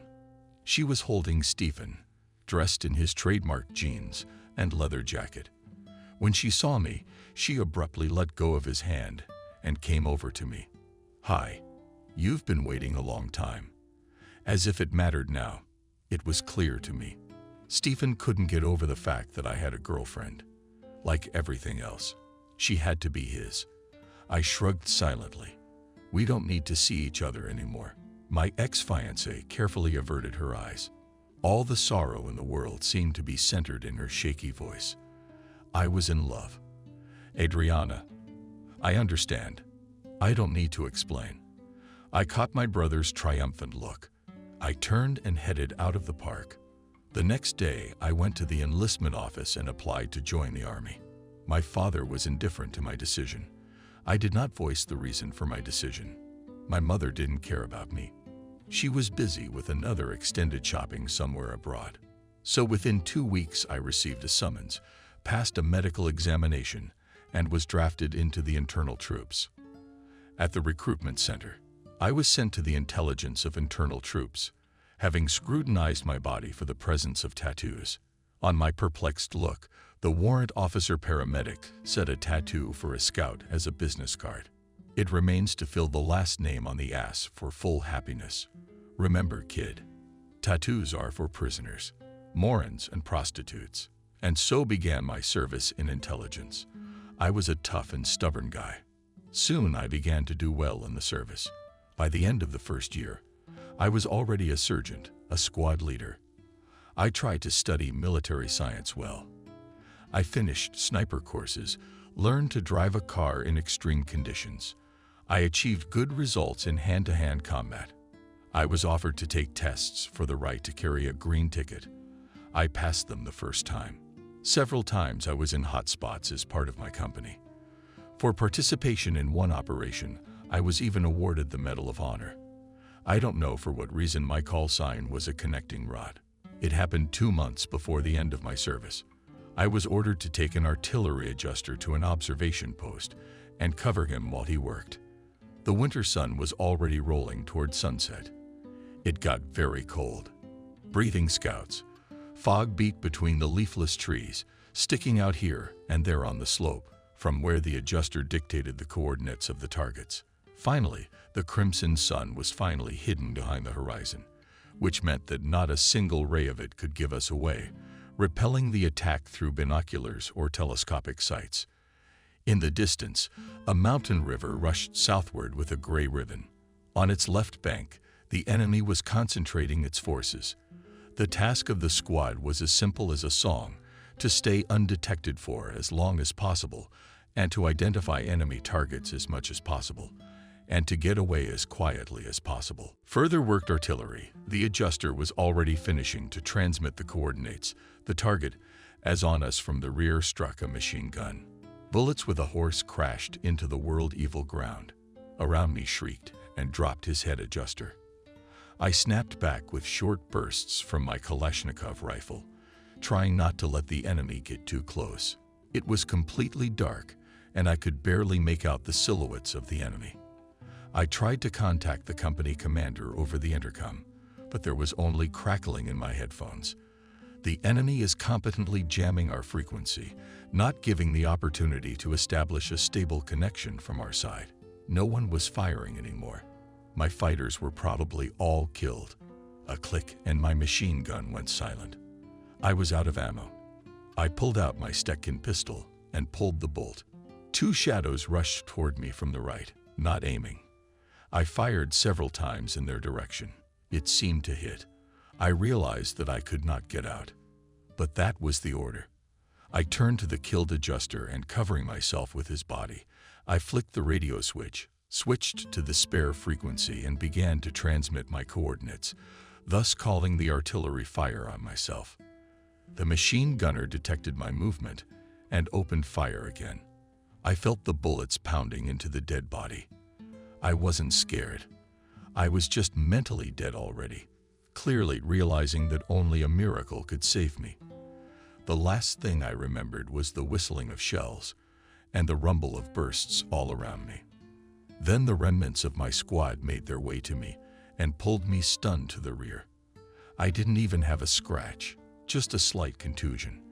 Apparently, God still needed me for something. Just before I was discharged, we who survived that battle at a jeweler we know, we ordered medallions as a souvenir. The material we had was a broken silver cross we found in a ruined Orthodox church, enough for everyone. Only 7 people survived that battle. The time of service flew by quickly, and I was soon demobilized. I took away with me the medal for bravery at the station. To my great surprise, I was met by Zarek, former fiancée. Adriana frantically clutched at the sleeve of my camouflage and sobbed hysterically, asking for forgiveness. I even felt a little sorry for her, but I ripped her fingers with red-painted nails from the sleeve and, without saying a word, walked to the cab stand. She remained standing on the platform, hands clasped in despair, looking at me with tearful eyes. You can't forgive traitors. Yeah, I guess her life with my majority didn't work out. Brothers, my parents had moved to a mansion outside of town. Stephen, who had graduated from the capital's technical university and was already vice president of my father's firm for economic relations, lived with them. I didn't go home for a few months. I stayed with a bachelor army friend. I applied to the Institute of Mechanical Engineering, arranged to live in a dormitory. I had no desire to meet my relatives, and even less with my brother. A month after my return, my grandfather found me. We drank tea with him for a long time in a small room in the dormitory. And then he unexpectedly offered me a job at the Combine as an auxiliary worker in the machine shop. What did you think? A director. I needed the money. The work schedule was flexible enough, so I accepted. I worked that way for almost 5 years. I met a pretty girl named Betty at a party, and after 6 months of courting, I got married. I didn't plan a big wedding on her, but on the day of the wedding my parents came to our banquet with a table. Betty was shocked. She stared at my brother and me for a long time, marveling at our resemblance. My father gave us an apartment and a car for the wedding. My young wife was over the moon. She did a slow dance with my father and brother. And at the end of the evening, I happened to catch a lustful glimpse of my wife alone. A year later, we had a son out of happiness. I was as if in space. We lived with our relatives. Stephen stopped by to visit us a couple of times, but no creeping towards Betty on his part. I did not notice. 6 months ago, I successfully graduated from the institute, and my father appointed me deputy head of the marketing department. In my firm, I was directly subordinate to my brother. I started traveling, auditors, signing contracts. Everywhere Stephen put me. My wife was initially dissatisfied with my frequent absence, but then she got used to it. That's how we lived all this time. The car brought the hell back. I think I dozed off, took to the curb and pulled over, turned on the emergency lights, got out of the car, and did a few push-ups. Patted myself on the cheeks. It was early. I began to fall asleep still, only the first hour smoothly moved from the place. The road like a gray snake wriggled under the wheels. Behind the next corner of the headlights illuminated a large black car pressed against the curb. I could clearly see a thin female silhouette desperately struggling between the two large black figures. Her chances of success were practically non-existent. The highway was empty at this time, and there would be no one to help her. I looked up at the sky. The torn disk of the moon was serenely casting a bright light on the road. Buttman was not visible, and they are not found in our area. Not many people scream in the night, caught in the clutches of a merciless predator. Alas, such is the prose of life. Tomorrow they'll find a corpse of a young girl in the roadside bushes, and I haven't slept. I haven't sobered up yet. After last night's drunkenness, the operative will swear to himself, but look, the scene will start a criminal case, which will never solve another grouse. After a while, the girl's body will get to the cemetery, and the file with the case will eventually settle in the archives. I got out of the car. 2 big young men, dragging desperate highway patrolmen. A girl in a black SUV. She tried to scratch and bite, but a slap on the back of the SUV's right rear window was missing, and a light cigarette smoke was wafting from it. Finally, the guys rolled the woman up and carried her to the car. It was clear how this was all going to end. The thugs paid no attention to the blue Suzuki. Too small a bite could drive such a Koli Mamaga. I headed leisurely toward the black car, hiding my baseball bat behind my back for the time being. And I was told it wouldn't come in handy. Oh yes, it is. The girl realized the situation had changed and started lashing out again. I got close to the participants in the crime drama.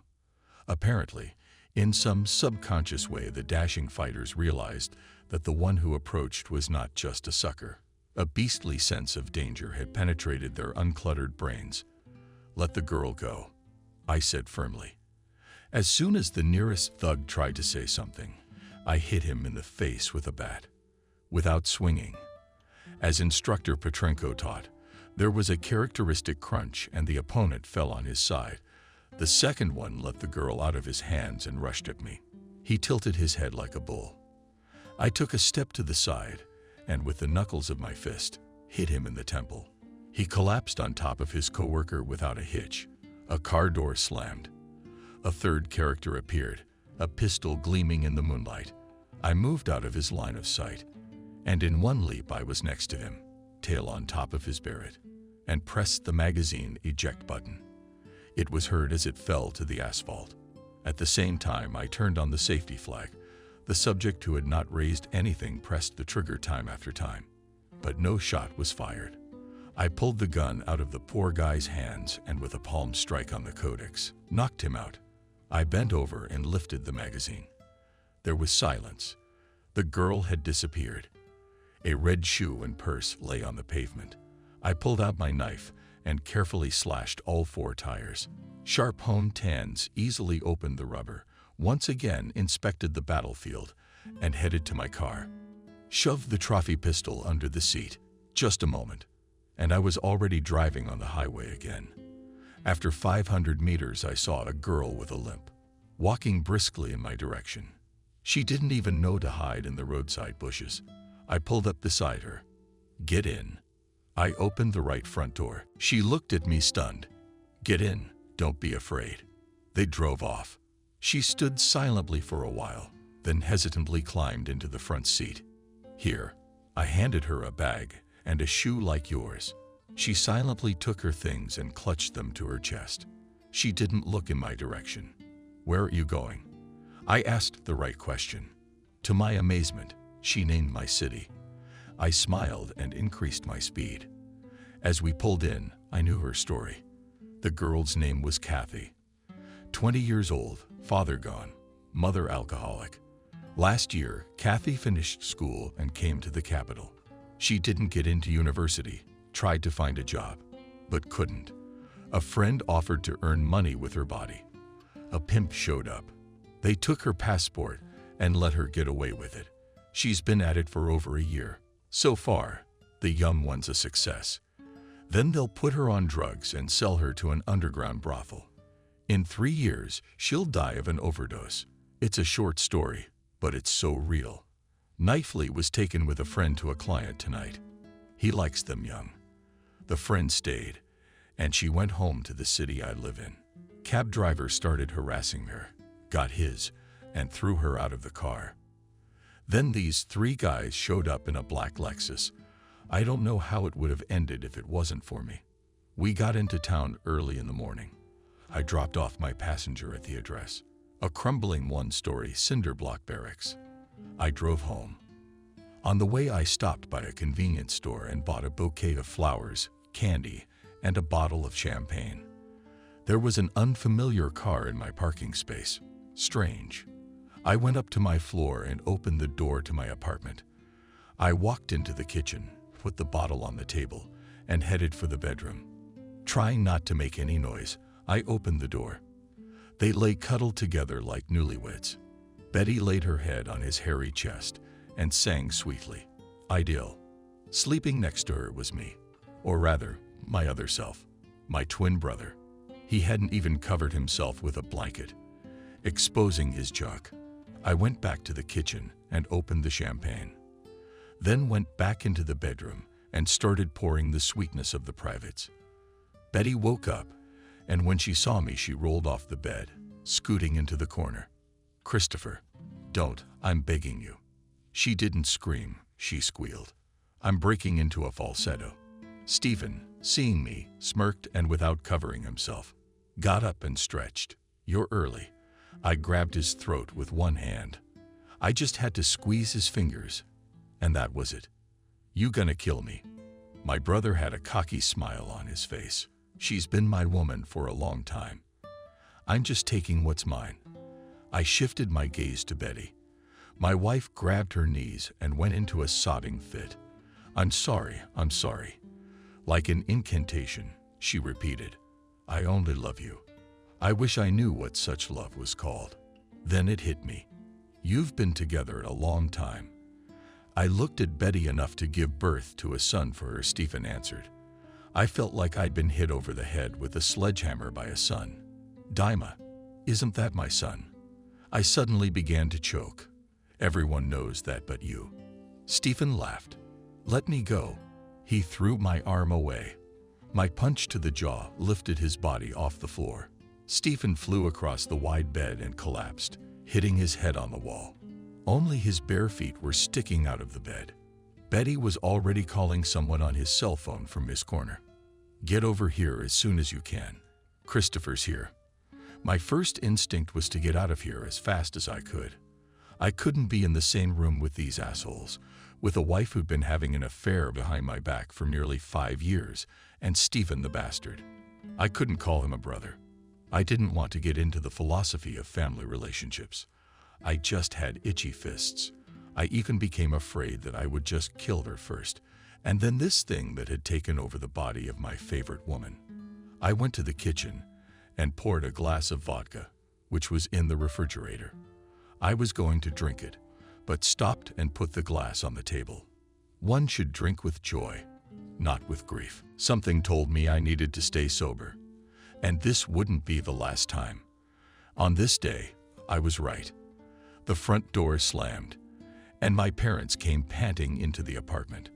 I sat in the kitchen and looked out the window, gathering what little strength I had left to calm myself down. My father came into the kitchen. "Where's Stephen? What did you do to him?" I expected all sorts of things, but not this kind of concern. "Sebastian, Stephen is here." Mother's voice came from the bedroom. My father rushed into the bedroom, and there was a commotion. Apparently, they were bringing my wife's lover to his senses. I shook myself out of everything. I didn't care what happened next. I saw no sympathy for my father, only concern for the fate of his favorite son. He and my mother knew everything. Knowing full well about the bastard's connection to my wife, they knew about my son, knew and kept quiet, or worse, knew and supported him. I felt so disgusted I wanted to vomit. My machine began to calculate my next steps. The fact that my marriage was over was clear. The job was over too. I couldn't see that thing that used to be my brother every day. I had to move out of my apartment. It's a mess. Aside from my car, Betty quietly slipped into the kitchen. "Christopher, it's your brother." I couldn't resist. "You two look exactly alike." "Dimka, you're not a stranger's nephew either. You won't leave us." "Christopher, don't be silent." Betty grabbed my legs. "Do you want to beat me?" "Not at my place." I was so squeamish I got up and went to the window. The sun had already risen, and its rays were bouncing off my wind-up car parked right under the window. I was finally able to pull myself together. The true reasons for my long business trips became clear. While I was away from home, at the business of the firm only had a break with my wife. My parents came into the kitchen. "Christopher, don't make a tragedy out of what happened. We're one family, and we have to stick together. Dad started it. Don't make any rash decisions. I've already made my decision. I just have one question. You knew about everything. You knew the son wasn't mine." I spoke calmly, even casually. Not a muscle in my face quivered. The father was silent. Mother cried quietly. Everything was clear. "It's Stephen, my favorite son. How could you deprive him of another toy?" But Betty, why did she fall in love with me for money? Or did she fall in love so passionately that she decided to have another man's baby? Or just a woman's stupidity? I silently headed out into the hallway. My father tried to block my way. "You're not going anywhere." He grabbed my sleeve. "Take your hand away." He sensed something in my voice and quickly removed his hand. "I'm leaving. Don't try to contact me. You don't have a second son. I never had one. I'm filing for divorce today." I looked at Betty and the paternity suit. "Dimka has his own father. Let him raise him. He's your son. He loves you. You're not gonna leave him and me. I won't give you a divorce." Betty was hysterical. Dad slapped me on the cheek with the palm of his hand. "What are you talking about? Come to your senses. This is your wife and son." I grabbed him by the chest. The mother screamed. "Christopher, don't you dare. That's your father. If you touch me again, I'll beat you to it, you old bastard." I pushed my father away from my mother, grabbed my unopened bag, walked past the smirking Catholic standing in the bedroom doorway, and out onto the landing. "Christopher, don't go." Betty's hysterical scream was the last thing I heard before the door slammed shut. I was choking with rage. I stared blankly in front of me for a while. Then I started the engine and drove along the white lime-painted curb. Before my eyes stood a smirk, Stephen's whole face. With what pleasure I would have smeared his insolent face against the wall. But was it worth going to jail for? I guess not. I ended up alone with no wife, no son, no family, no job, and no place to live. Renewed, so to speak. What's up? I've got to find a place to live. I pulled out my cell phone and dialed the familiar number on the other end. It was answered very quickly. "Hello, it's the elephant." I was driving the car with one hand and holding my cell phone in the other. "It's Christopher. I've got a minute." "Hello, Crank." To my army buddy, I was still Shatmanov. He was reluctant to call me by my first name. His habit used to annoy me a little. But now it's warmed my heart. I'm going to have to stay somewhere for a while again. I haven't decided whether to tell my friend about my troubles or not. I'm in trouble. I don't have a place to live yet. I see. The elephant caught my thoughts on the fly. Why don't you come to my place? There's a place here. Half an hour later, we were drinking fragrant tea in the kitchen. I categorically refused the offered food. After what I had been through, I couldn't eat a bite. My cell phone cried. Betty's name appeared on the screen. I disconnected the call. I had a fight with my wife. They'd poured me some hot tea. He asked with a wry grin. It's much worse than that. I replied with a sigh. Much worse. The elephant fell silent, understandingly. He knew what worse meant. Are you ready? We can go right now.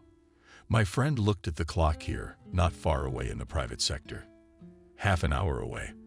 I didn't speed behind the elephant's car. In fact, we hit a dirt road.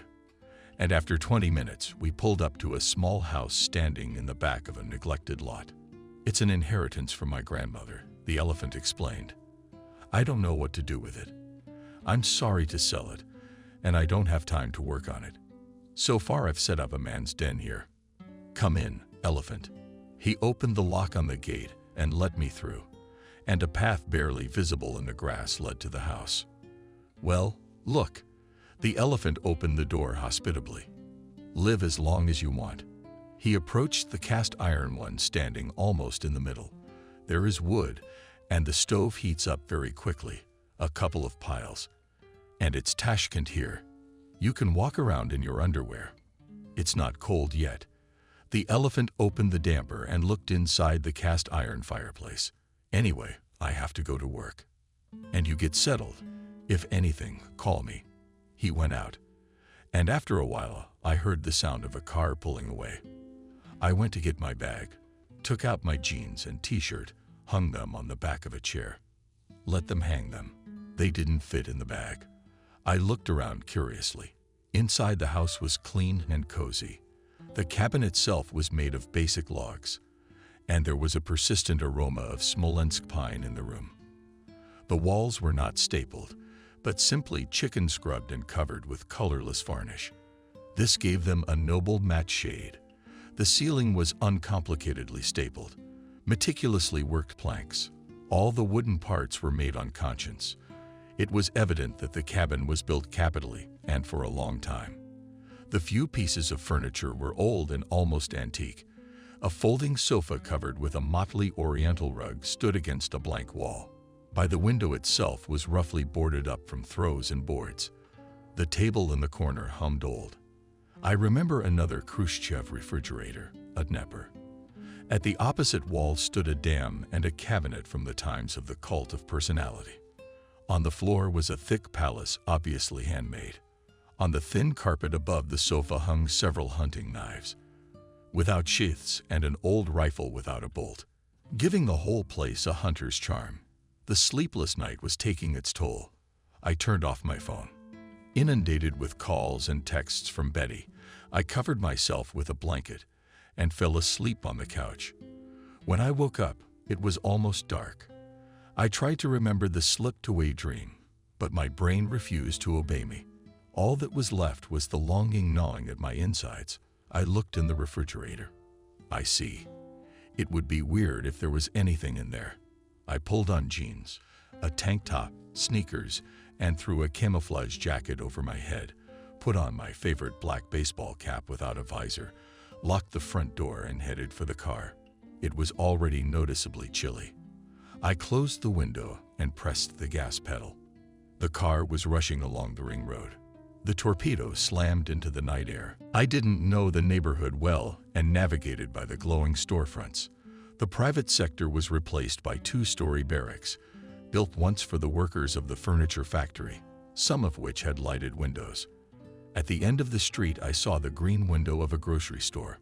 I lurked with alcohol, took a couple of bottles of Dagestan brandy, 2 packs of dumplings, a couple of cans of dry potatoes, cucumbers, bread and some canned fish, and 24 eggs. It seems to be enough for the first time. But how long would it last? This first time, I had no idea. At the checkout, I held out my card sleepily. The burly aunt swiped it several times on the terminal and looked at me disappointedly. "Access to the card is blocked," in a strained voice, she said. "Don't worry, I'll pay in cash." I held out the money, picked up the bags, and walked to the car. It made sense. Pops blocked my cards. What a bitch. I mean, it was my honestly earned money, my barely used paycheck.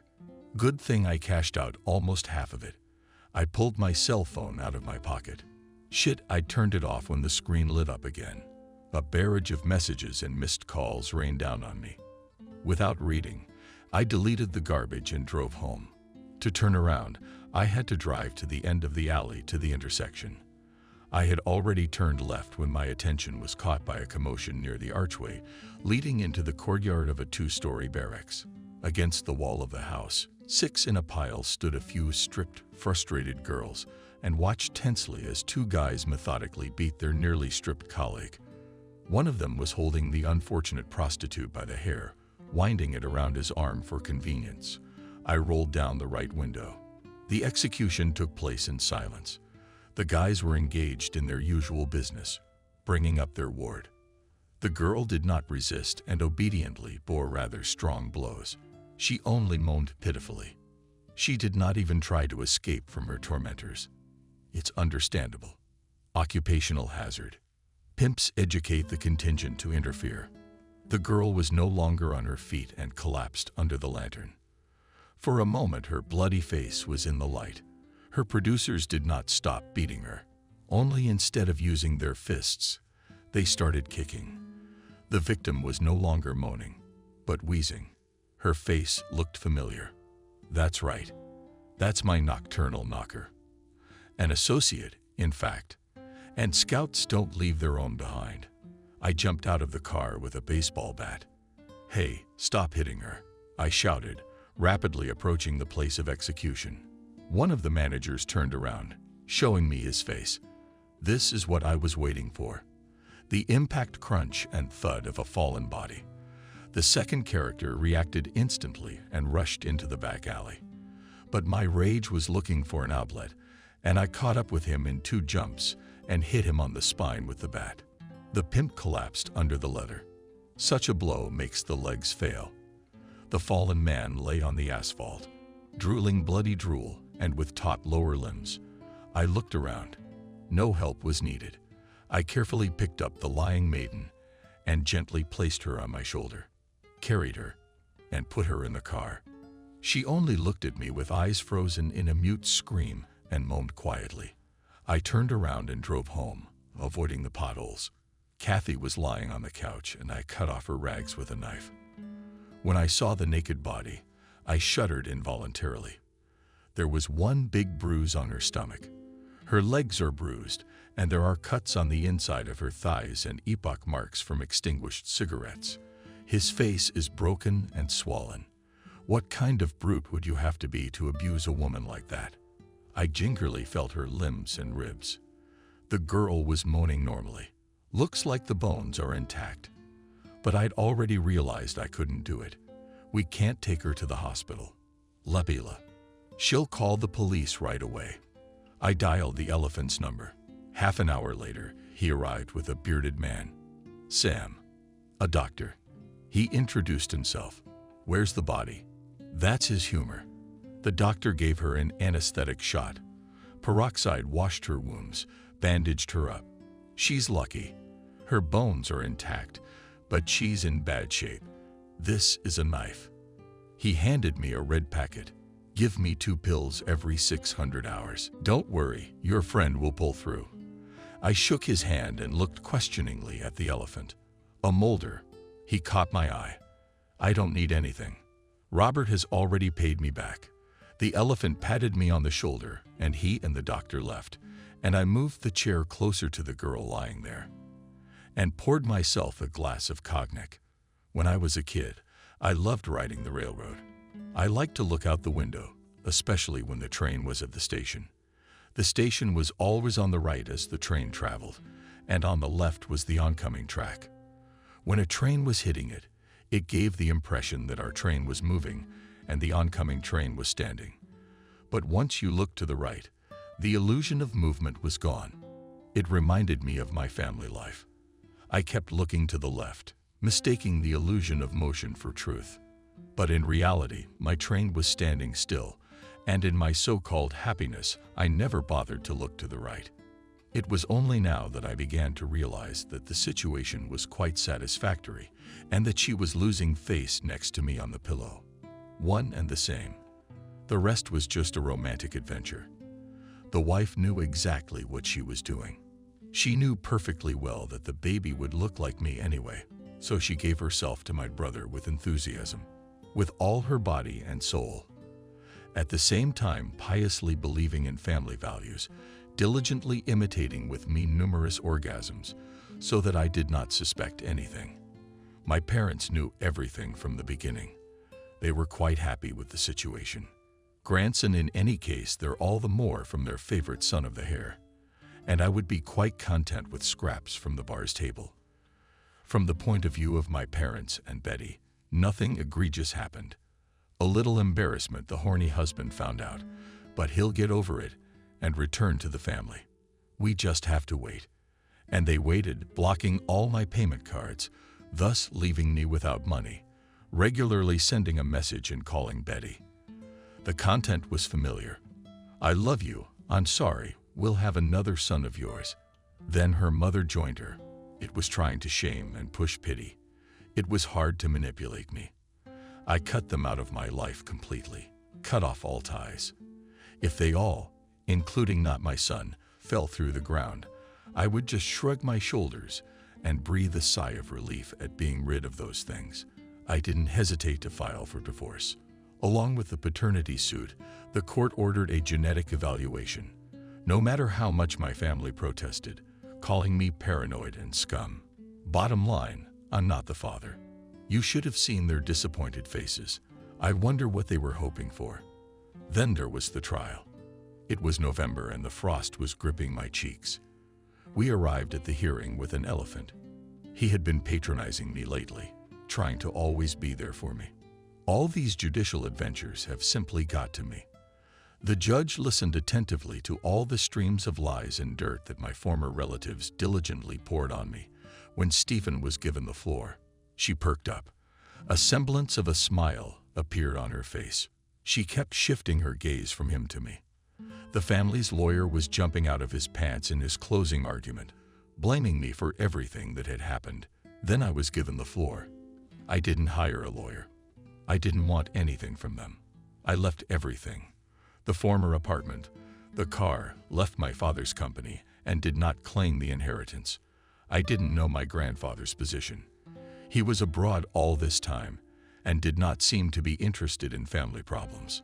Finally, the judge announced the decision: divorce. No alimony for either son or wife. I am not the father.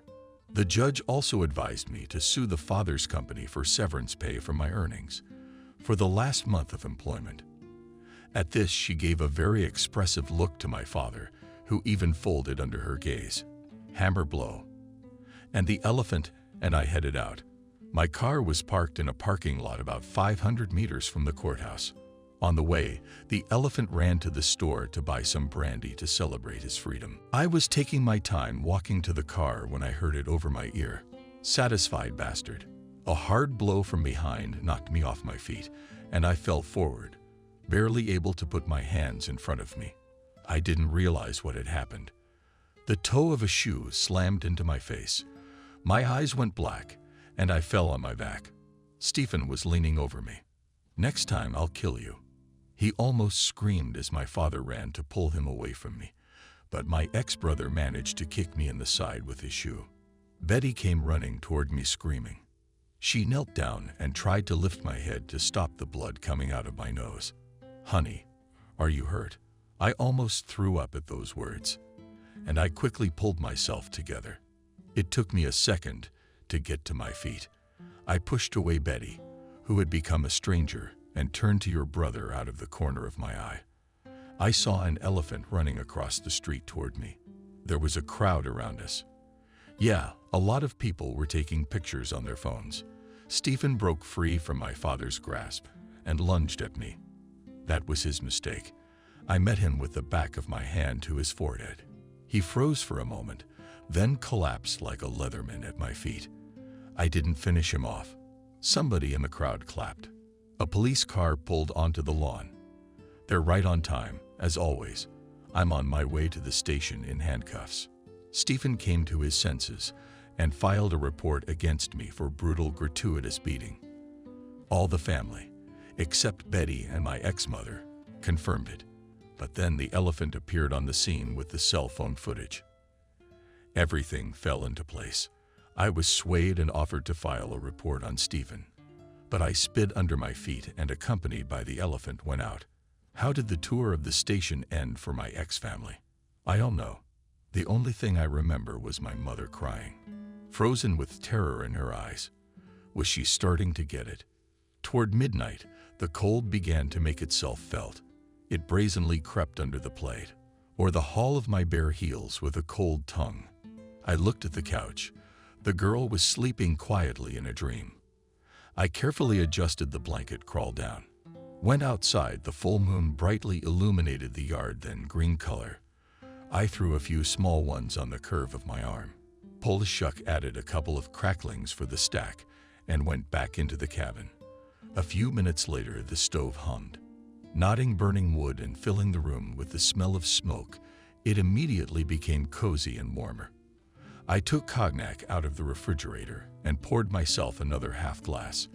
Immediately, I wanted to sleep. I sat down in an armchair and detached myself from the reality of where I was. I was awakened by Kathy's loud cry. "Don't worry, you're at a friend's house." I tried my best to calm the girl down. She flinched at my voice and tried to tuck her legs in. I guess she involuntarily caused the pain because she moaned loudly. She looked at me and tried to remember where she knew me from. "I gave you a ride into town last night. My name is Christopher. I met you." Remember, I spoke softly so I wouldn't scare her, and where she was afraid to phrase her question. "Your friends, they're gone and hopefully never will be again. You need to lie down for a while, and then you can leave if you want to." I handed her a leg. "Take a pill." Kathy looked at me. She looked like she was expecting another one of life's tricks, now in my face. "How did I get here?" "I brought you here. I'm kind of in charge of you now. Don't worry, just accept it. It's hard for me to explain the obvious to you." I smiled. "You hungry?" I put a skillet on the stove, and soon the room smelled of food. Kathy ate quickly, as if she was afraid I would take it away from her. I made tea from the elephant's supply, and having judged it beforehand, handed the cup to the girl. Then I helped her to the bathroom and made her comfortable on the couch again, covered her with a blanket. Soon she fell asleep. In the evening, the elephant came and dropped off the groceries, reported the situation. "No one is quiet in the city." I ran it through the guys. "No one is looking for her." He nodded at the sleeping Kathy. A week later, Kathy started getting up, and after another 5 days, hiding her eyes, she asked if I could leave. "Sure. No one's keeping you. Can you go right now?" I turned away and continued peeling potatoes. I had a craving for fried potatoes, so I'll cook for myself and the elephant. I didn't care if the girl stayed or not. I'd say her leaving took away a lot of problems, so good riddance. Kathy stood in the middle of the room, covered with a sheet and holding the remains of her dress. I rummaged through my bag and pulled out my tracksuit. "Take it." "Day, can you take my jacket?" "Wait." I rummaged through my closet. On the bottom shelf were some old women's shoes. "Maybe they'll fit." I put them in my clothes, and immediately I looked like a retired warrant officer. "Do you want me to drive you or call a cab?" "Better a cab." And ours waved. "Thank you." The cab came quickly. I didn't go to see Kathy off. She's not a little girl. It's hard to get a man out of shit, especially if they don't want to. Prostitutes come in many ways, not always forced. It's not my problem to raise her. You helped me out. You can't save everyone from here on out. A week after the divorce, my cards came back on. I got my last month's pay and severance pay. I was having more fun, but it couldn't last. I had to find a job at my father's company. The way was closed to me, as well as to other production facilities in our city. I tried several times to inquire about a job, but as soon as I heard my name, the personnel officers fell into a stupor and shut up, making it clear that the conversation was over. Only one manager of a small factory, smiling affectionately, advised to turn to Dr. Sebastian, I mean my father, and with him to solve the problem of employment. Anyway, my ex-family had me in a tight squeeze. In the end, the elephant managed to get me a job at a small car repair shop on a small salary. Its owner was too low-flying and didn't fall within the circle of interest of my ex-brother and his daddy. I didn't make any plans yet and was going to spend the winter at the elephant's house, and in the spring I was going to go to the east of the country in search of work. One late afternoon, there was a timid knock at the door. I looked at the wall clock. The first hour was a little late. Outside the door was her life from the cold. "Kathy, may I come in?" "Come in." I shivered. The girl held a bag and was wearing my camouflage jacket. She walked to the stove and held out her aged palms. "How's business?" "How's business?" I said ironically. "I'd like some tea." I handed her an aluminum mug, fresh over emergency, almost black tea. Kathy drank the tea, trying not to look in my direction. There was a pause. "Christopher, I might as well stay." She sighed heavily. "What's wrong?" "You have a room, don't you?" I put a candy bar in front of the guests and moved a stool. "A neighbor has taken the room as a coffee table. He'll give it back if I get into bed with him. He says I'm not worthless. I've been living with a friend all this time. She's getting married, so she kicked me out." The girl looked at the fire in the stove. "I have nowhere to go. The only thing left for me to do is to throw myself in the noose." Tears came out of her eyes. "So you're talking about the rope?" I grinned. She looked at me with a look that made me choke on my laughter. It was clear. "You can stay. Except I have one room and a couch." "One? You're against the wall. I'm on the edge. I'm spreading my arms. We'll figure something out later." In the morning, the elephant arrived. He wasn't surprised to see Kathy. "Let's go and talk." He went out to the yard first. "There's a job, but it pays well. It's a long way to Siberia. Today we have to meet the customer." Preliminarily, I was told that the work will be on the Army specialty. The elephant shook his lips. "A hot spot, huh? Dealing with corrupt politicians." I was disappointed. "It looks like something else. We'll see on the spot." The elephant grinned. "We can always say no. Where do we meet? At the Troika restaurant. They'll come to us." The elephant went to the car. "Get in. Let's go." I went back for my jacket. I nodded to Kathy and followed the elephant. In a restaurant with a dubious reputation. There weren't many people at this time. A couple of people at the window were getting healthy. And me and the elephant. After a while, a man came to our table and, without asking permission, sat down across from us. His whole appearance emphasized solidity, and at the same time he resembled a cobra preparing a goose for a throw. Ex-military, a special forces man, perhaps. Invisible vibes of danger mixed with the scent of expensive perfume. Fog, sharks, or our table completed the image. Stylish gray suit with a small checkered pattern, worn over a blue shirt with no tie. An insanely expensive Swiss watch and a platinum ring. On the ring finger of his left hand, exactly the kind of ring a confident man should wear, a successful man. "My name is Robert," he began without preamble. "I take it this is the man you were talking about." The elephant nodded. "Let's get right to the point. Do you know who I represent? The master is getting married." At that, our interlocutor smiled and is about to retire, handing over his business to his daughter.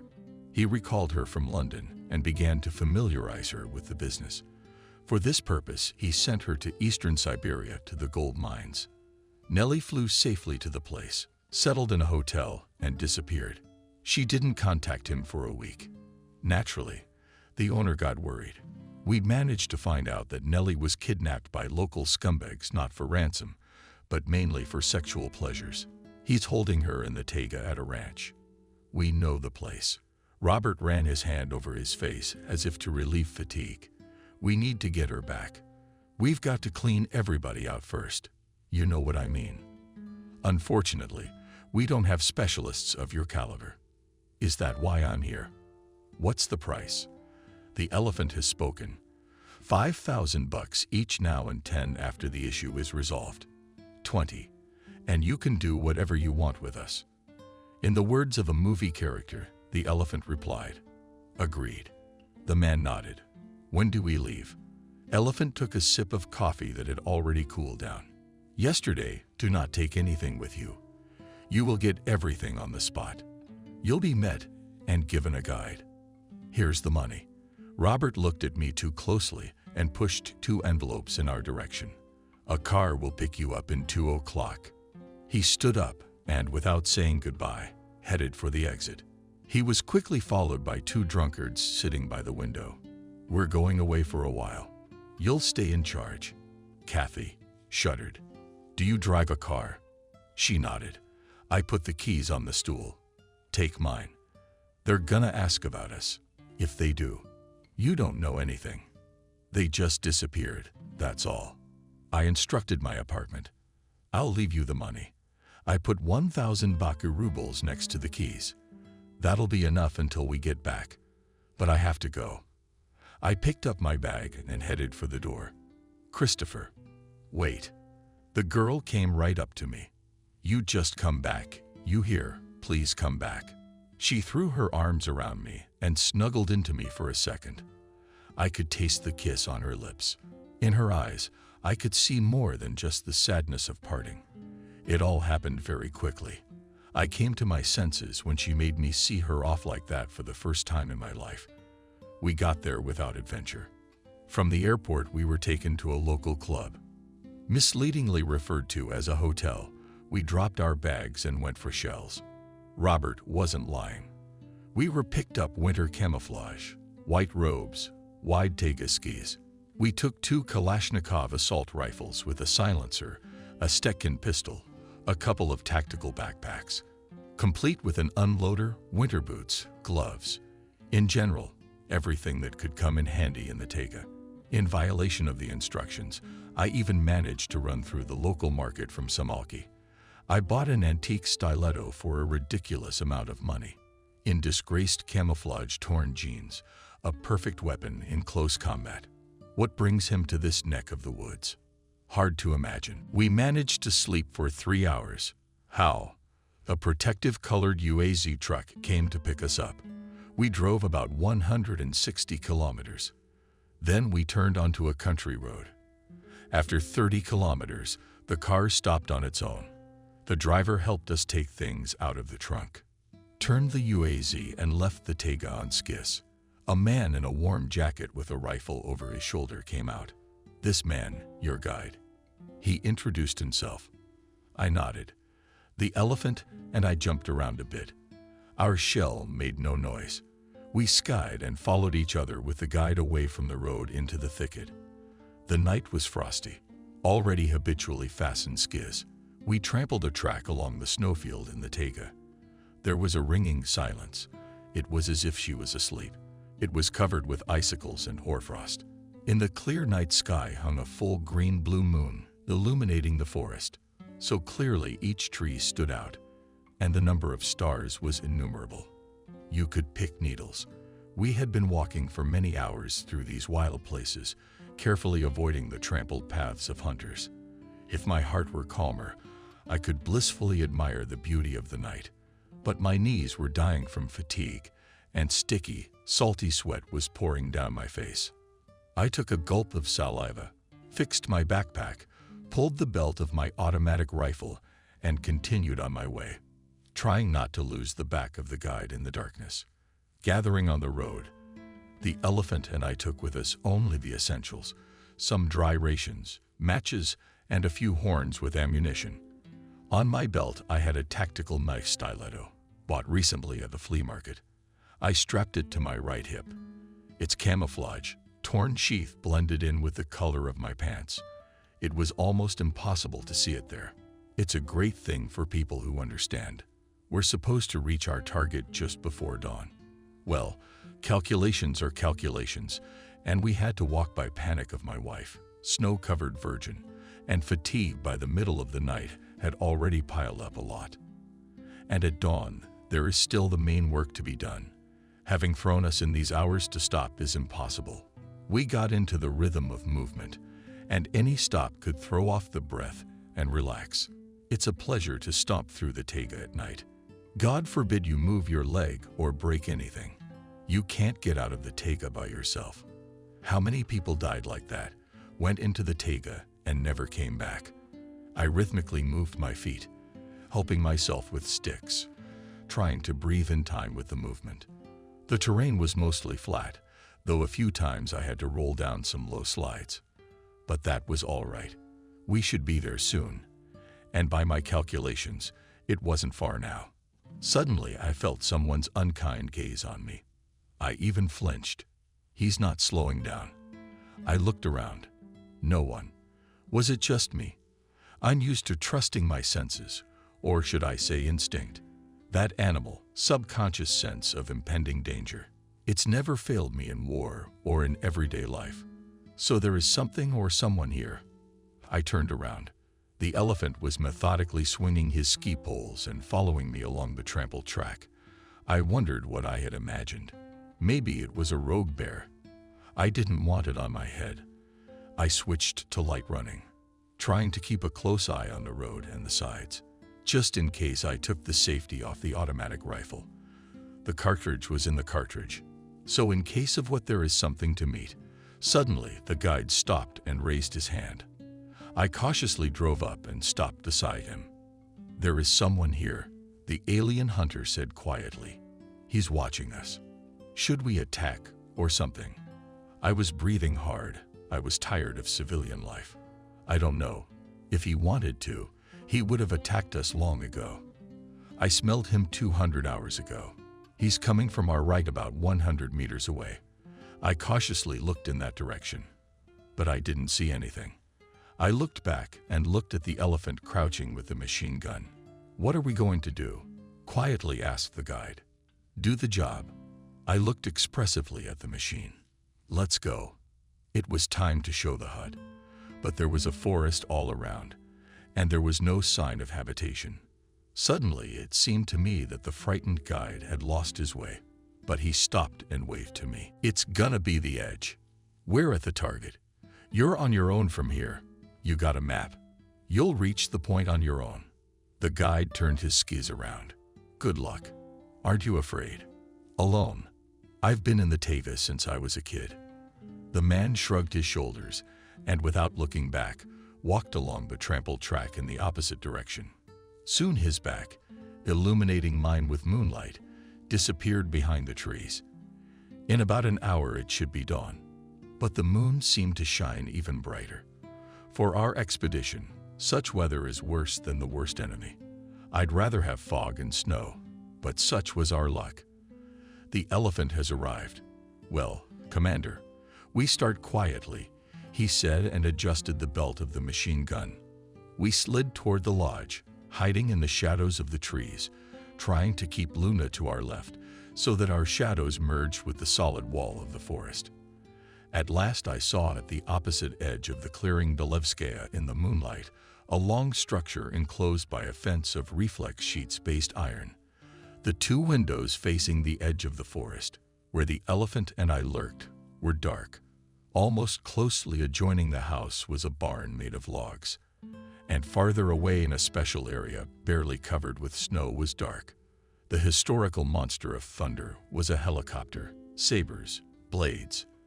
On the side opposite the house, there were several tanks, probably with fuel for the helicopter.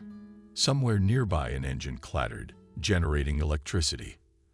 At the entrance to the lodge it dimmed. An uneven blue-colored flashlight came running. I pulled my night binoculars out of my unloading and brought them up to my eyes. There didn't seem to be any dogs. We started off as if we were on a roll. I felt a familiar shiver run down my spine. The feeling of the last seconds before the attack, when it is impossible to stop, as it is impossible to stop a snow avalanche that has begun its movement. Without turning his head, he waved his hand, and in perfect silence, the figure in a white coat zigzagged towards the fence. In a few seconds, the elephant was already on the other side and took up a position at the side wall, holding the entrance in his sights. I overcame the obstacles in one leap and stood close to the door, put my palm on the handle, and gently pulled the door towards me. It moved towards me and stopped, as if it was bumped into something. I see, with the usual hook, holding the automatic behind my left hand with my right. I pulled out a knife and slipped the blade into the slot. Lightly pressed upward, pulled at the door toward me, and slowly lowered the hook so it wouldn't yank open. Carefully, he opened the door. Silence from the cabin smelled of lodging, onions, stew, gun grease. Behind me, an elephant crept through the doorway. Just in case of fear and neon tiptoe, I slipped inside, moving quickly and silently, putting soul by soul, judging by the life-affirming ramp up to the wearer. Nausea from behind a closed door leading to a side room. 2 natives were sound asleep. I slid like a shadow along the wall without taking my finger off the trigger. Where is the third? And the prisoner? As if answering my mute question from behind the other door, I heard a characteristic slapping and a loud, prolonged groan. I gently pushed the door open and peered through the crack. A big male was grooming a woman on all fours. Well done. With such fervor that she occasionally hit her head on the headboard of the bed. Good thing there was a mat hanging there. Softened the blows, I could clearly see in the darkness rhythmically moving white in the ass of the man. There was an example of the most tender intergender friendship inherent in a partner who understood each other well. It didn't look like the damsel from To Her Bow. Not willingly, I let him live for a second, and then I pulled out, stellet, and put it to the hilt between the ribs right in the heart through my body. Like a discharge of electric current ran inexpressible sensation, transmitting itself to the enemy along with the impact of the knife. The moment when the man you killed leaves the life, and it's as if you see his flying soul. I felt like an angel of death for a moment. The male silently fell face down on the maiden. She had already opened her mouth to scream, but I had time to put my glove in it. The maiden fell silent, spinning her eyes frantically. Behind my back, the elephant's automaton clicked softly twice. For a moment about the light in the corridor, not bright flashes. 2 bodies returned to the beds and froze, convulsing, clearly emphasizing the feet in a fading rhythm. Illuminated by the full moon, the taiga froze in a light stupor in the silvery moonlight. Dimly cast white coats, tall pines. I pressed the 2 tangent 3 times. The radio station quietly took a chance. The signal was received. Half an hour later, I heard the approaching rumble of a helicopter. The elephant had pulled onto the porch, a bound maiden. She was lunging, trying to say something and trying with all her might to spit out my glove sticking out of her mouth. Maybe he'll untie her, the hardy elephant said doubtfully. So that she bites us no more, or what? We'll turn her in, Daddy.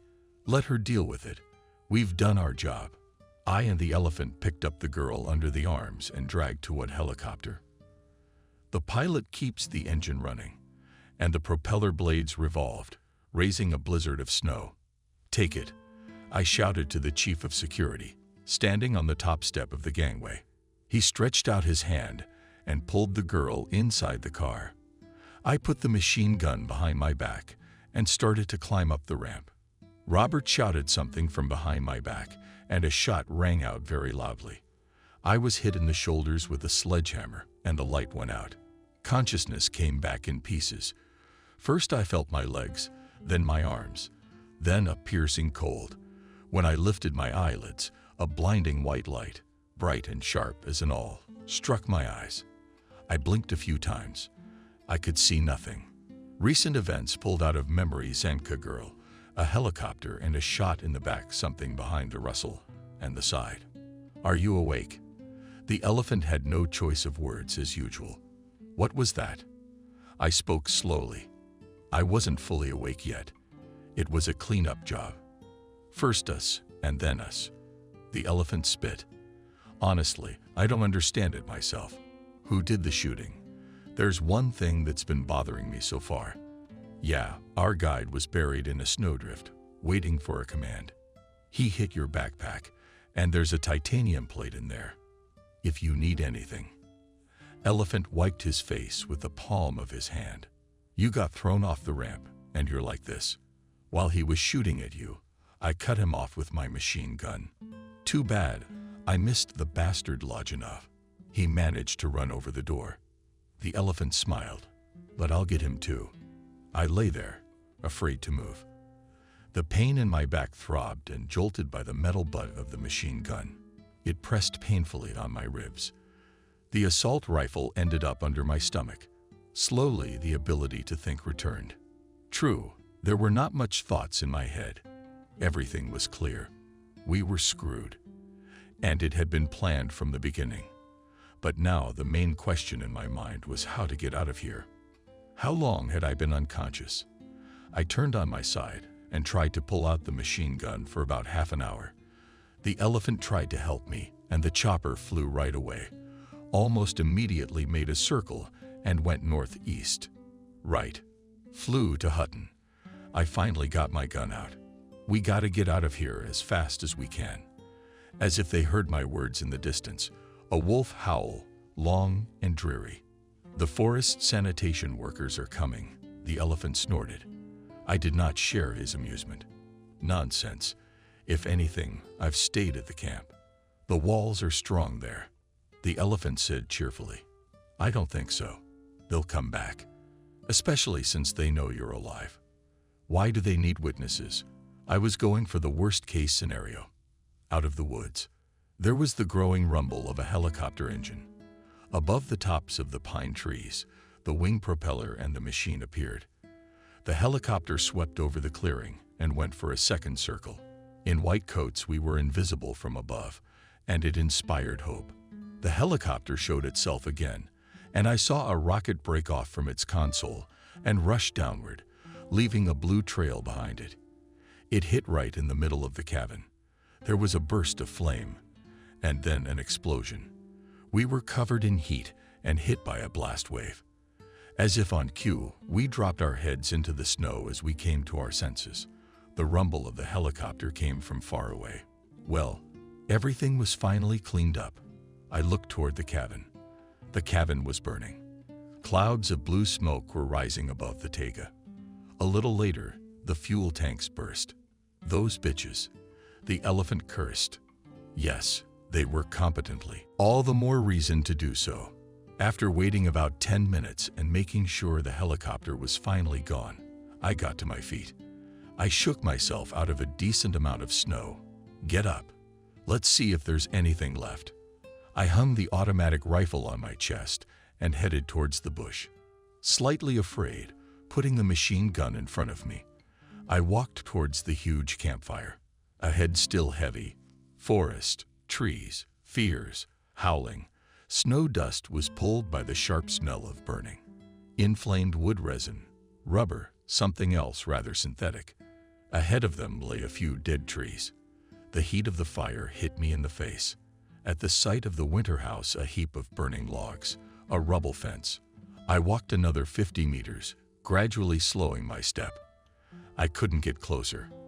I could not let the heat from the fire. The fire was still blazing in full force. I stopped next to it. The elephant was breathing heavily. The situation was changing like in a kaleidoscope of actions of our enemies. And these are definitely enemies impossible to guess. It would be good if they thought we were dead. But who can predict what the enemy is thinking? What do we do? The elephant, the life-loving one, has spoken. We have to go. I pulled out a map. The nearest village is 80 kilometers away. It'll take 2 days to ski across the virgin land. And we have water all around us. I pointed to the snow. But what about the wolves? Suddenly, I felt the prickly stare again. My heart treacherously fluttered. Again, we seemed to be being watched. I looked at the elephant. Don't you feel anything? My partner lifted his chin.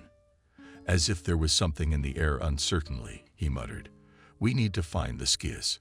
I turned my head, and suddenly I saw what I should have seen immediately. About 150 meters away from the fire, a small helicopter stood by the forest itself. Of course, it could have been destroyed by the explosion, but it's worth a try. It's a sin not to take such a chance, especially the only one. I turned to the elephant, but he was staring at something on the opposite side of the glade. "Look," he said in a breathy voice. I put the binoculars to my eyes. At the very edge of the forest, without hiding, there stood a lone figure resembling the human, exactly resembling a pair of neck with black hair, moving on two legs. It walked slowly in our direction. Instead of a human head, she had the head of a bear on her shoulders, or something like that. The beast walked slowly toward us, as if it realized we had nowhere to go. A cold dread began to creep into my soul. My legs felt like absorbent cotton, and a foreign voice sounded in my head. There's nowhere to go. There was only death ahead. I looked at the elephant, who was silently staring at the approaching monster. Saliva was coming out of his half-open mouth. He's a degenerate.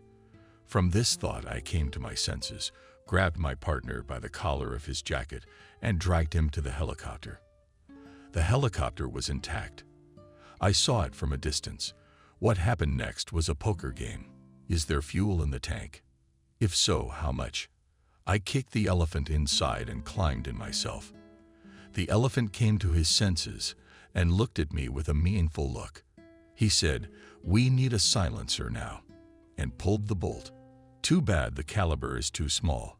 Well, sorry, no grenade launcher. I've been tinkering with the dashboard. I've never seen a helicopter like this before, but all machines like this have the same controls. Give me the ignition key and I'll need one. I took a quick look at the instruments, everything familiar. All in all, no surprises, some things I've never seen before. On this model I have not practiced, but all the improvements of the third degree, reading a prayer to myself, reached for the right ones. The toggle switch started the engine, the twin screws with the glowing gunpowder spinning at idle. Need to extend it at least a little. Looked at the fuel gauge.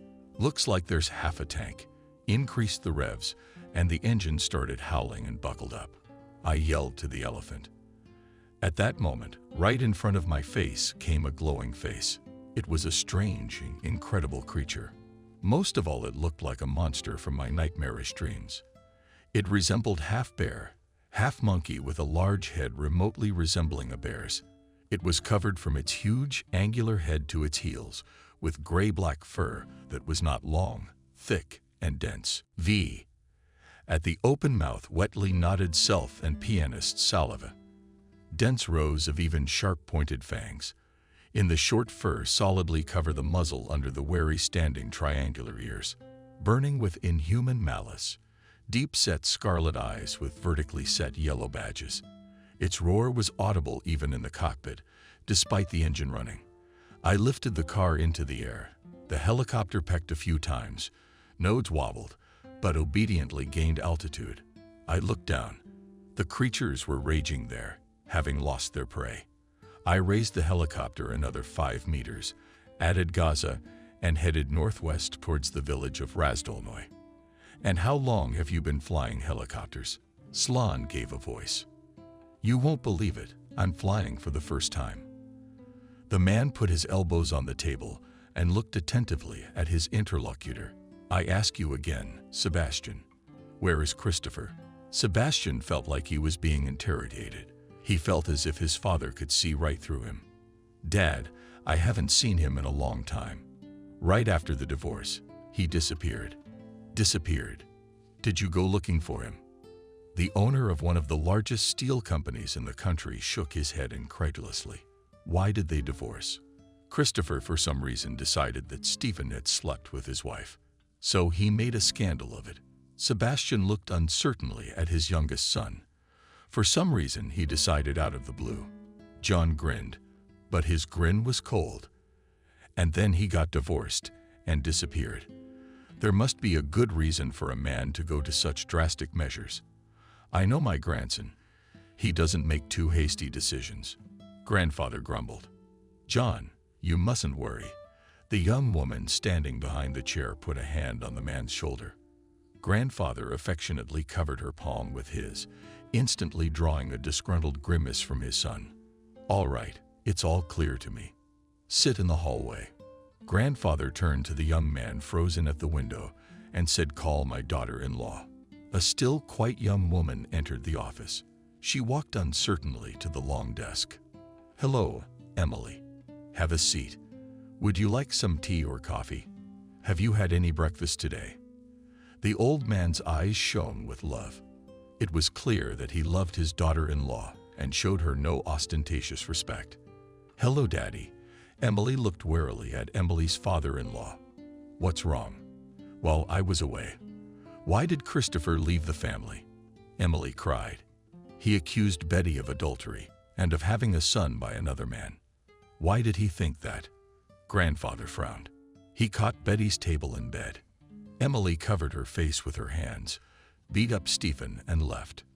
Beaten up by Stephen. Also fabulously lucky. I would have killed standing behind the chair. The woman soothingly stroked her grandfather's shoulder. Where can Christopher be now? He was at the trial with his army friend. His name is Elephant, I think. Maybe he's at his place now. The old man hesitated. Camille ordered. He raised his head and looked at the young woman. It will be done. John. She wrote something down in a notebook. Emily. Grandpa smiled. I'll take you to the restaurant for lunch and we'll talk. He got up from his chair, showing that the formal part was over. In my time, I took everything from the Army service, even the ability to drive a helicopter. It may have been a little tricky, but it was the skill that saved our lives today. Down below was a solid, blurry green-white mass. The weather began to deteriorate from above. Sullen gray clouds loomed overhead. I made a slight turn, touched the wheel. The helicopter tilted. It seemed that the gray sky dropped lower, threatening to pin the car to the ground. I put on my headphones and turned on the onboard radio. Nothing could be heard in the headphones but a crackling noise. The helicopter shook. An air pocket. Heart froze for a moment. Fell into my stomach. Nearby, an elephant was swearing. A jolt began, but soon stopped. I estimated that we had already flown most of the distance to our target. I looked at the gauges. We were almost out of fuel. We'd have to land soon. I looked down. A sea of green pine needles. Ahead showed mountains shrouded in snow and horns on the slopes and trees. I took the car higher. The haze around me was thickening, but I had to climb up far beyond all the instruments. I knew how to use them. It wasn't about finesse. You fly. You don't fall down, that's fine. I think I've had enough of climbing above the clouds. I switched back to horizontal flight. The helicopter shook. Squeezing the levers, I leveled the machine. We were on the same course. I was absorbed in maneuvering. Practically did not look at the instrument panel. I still didn't understand the position of some of the arrows of some instruments.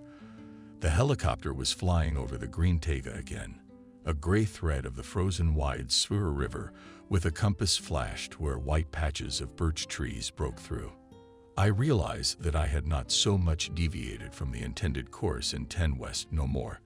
I wiped my face wet with sweat with the sleeve of my robe mask, and a red light on the dashboard was freezing, indicating that the fuel was left for 10 minutes. I began to descend, looking for a place to land. The taiga was a solid dark green carpet. Finally, I saw the white one about Galena. I made a circle and came in, started manipulating the levers again. The helicopter lay there. Every now and then it fell into weightlessness. Finally, the machine went down responsibly. The landing was not very soft. The helicopter perceptibly bumped the angry ground. The rotating blades raised around a small snowstorm. Finally, the engine shut down and there was silence. I pulled out the map and tried to determine our location to Razdolnoy. It was about 20 kilometers, but we had to walk them even without skis. We crawled out of the cabin and looked. The river was somewhere on the right, about 2 kilometers away from the village, so we decided to walk along the frozen bed. I fixed the strap of my backpack and stepped towards the river. Following me, holding the automatic rifle at the ready, moved Elephant after each other. We walked through unfamiliar terrain, vaguely realizing where we were going. Finally, we came to the shore. The time was already rolling towards evening, and to all appearances, it would soon begin to get dark. Winter days are short. We had to think about sleeping and look for a suitable place. But there was no suitable place. Suddenly, almost at the very shore, among the tall larches, I saw a wooden hut.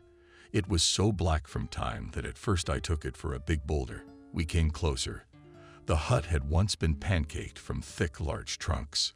It was certainly a winter hut. Only long abandoned from time, the hut was almost window to window in the snow. In some places, the roof was damaged. The windows still kept their panes intact, but were boarded up. The door, oddly enough, was intact. I gingerly pulled the leather handle on the door toward me, clinging to the icing. The low threshold reluctantly crept open, exposing a dark doorway. Holding our weapons at the ready, we stepped into the darkness and stopped in confusion. Inside the hut was darkness. Our eyes fell out. Digging in my backpack, I took a flashlight and pressed the button and involuntarily took a step back. Right in front of us at arm's length, the flashlight illuminated a tine-yellowed human skull, exposing rare crooked teeth from beneath a fur cap and a smile. Braids of long gray hair fell over his shoulders. It was clear that the inhabitant of the Zin movie was long and reliably dead by the color of the flashlight. I watched the skeleton from all sides. Apparently, when alive, it was a man on a garment of leather and dense fabric. Decorated with a long limp were sewn several figures in the form of fantastic beasts. In his right hand, the skeleton firmly held an ancient KP strong gun with a long, living through the barrel. The left hand had fallen off and lay next to the skeleton. Clutching with his fingers a small axe, similar to an Indian tomahawk, a homemade knife with a long rusty blade, and a handle carved from bone was lying on the side. Beside the knife something gleamed, reflecting the light of the flashlight, a ring. It was very old and seemed to be made of silver. Not really looking at the find, I quickly put it in the breast pocket of my jacket. Without saying anything to the elephant, I walked around the skeleton and shone the flashlight, started to examine the room. On the left, near the wall, sheltered bunks, open with lice skins.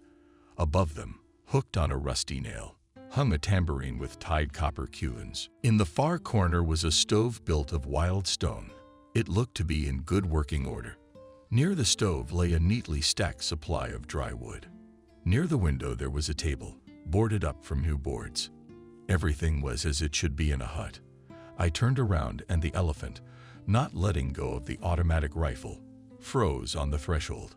Obviously, he was not going to spend the night with this monster under one roof. Meanwhile, it was already getting dark. Gloomy clouds rolled the sky tightly.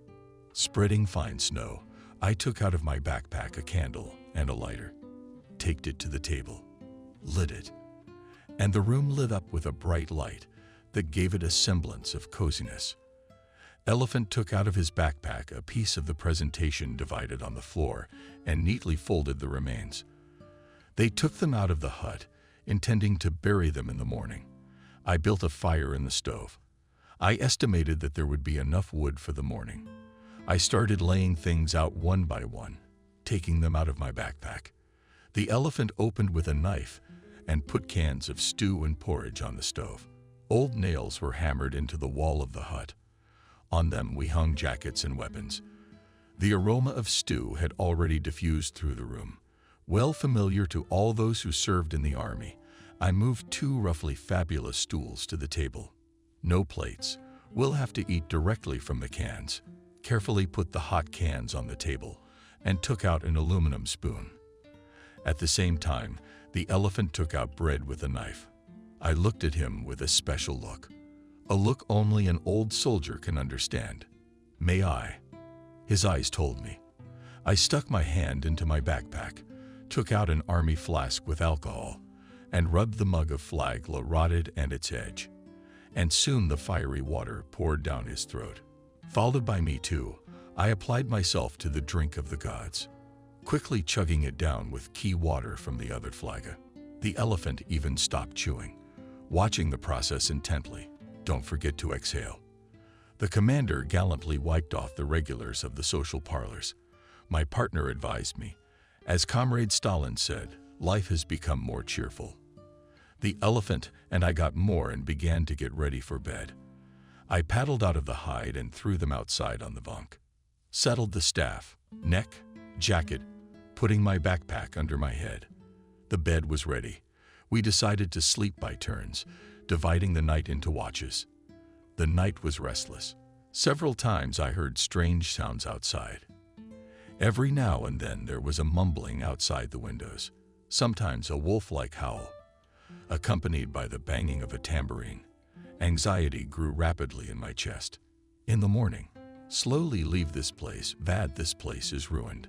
I did not wake up the elephant and sat up all night clutching my rifle.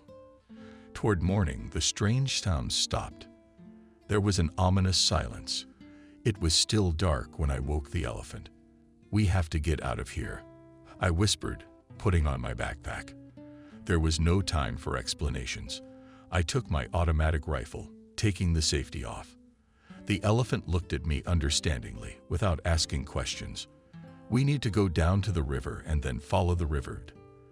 There is less snow there than on the bank, I whispered in the elephant's ear, as if I was afraid that someone would hear me. You go first. I'll cover everybody out. I pulled back the heavy bolt, opened the door and froze.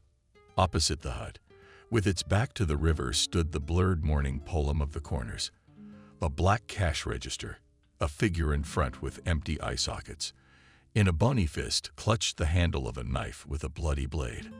A wave of animal fear swept through my entire body. Instinctively, I raised my automatic rifle and with a short burst slashed at the creepy creature. To my amazement, I saw that the shots had no effect. The bullets had hit the target.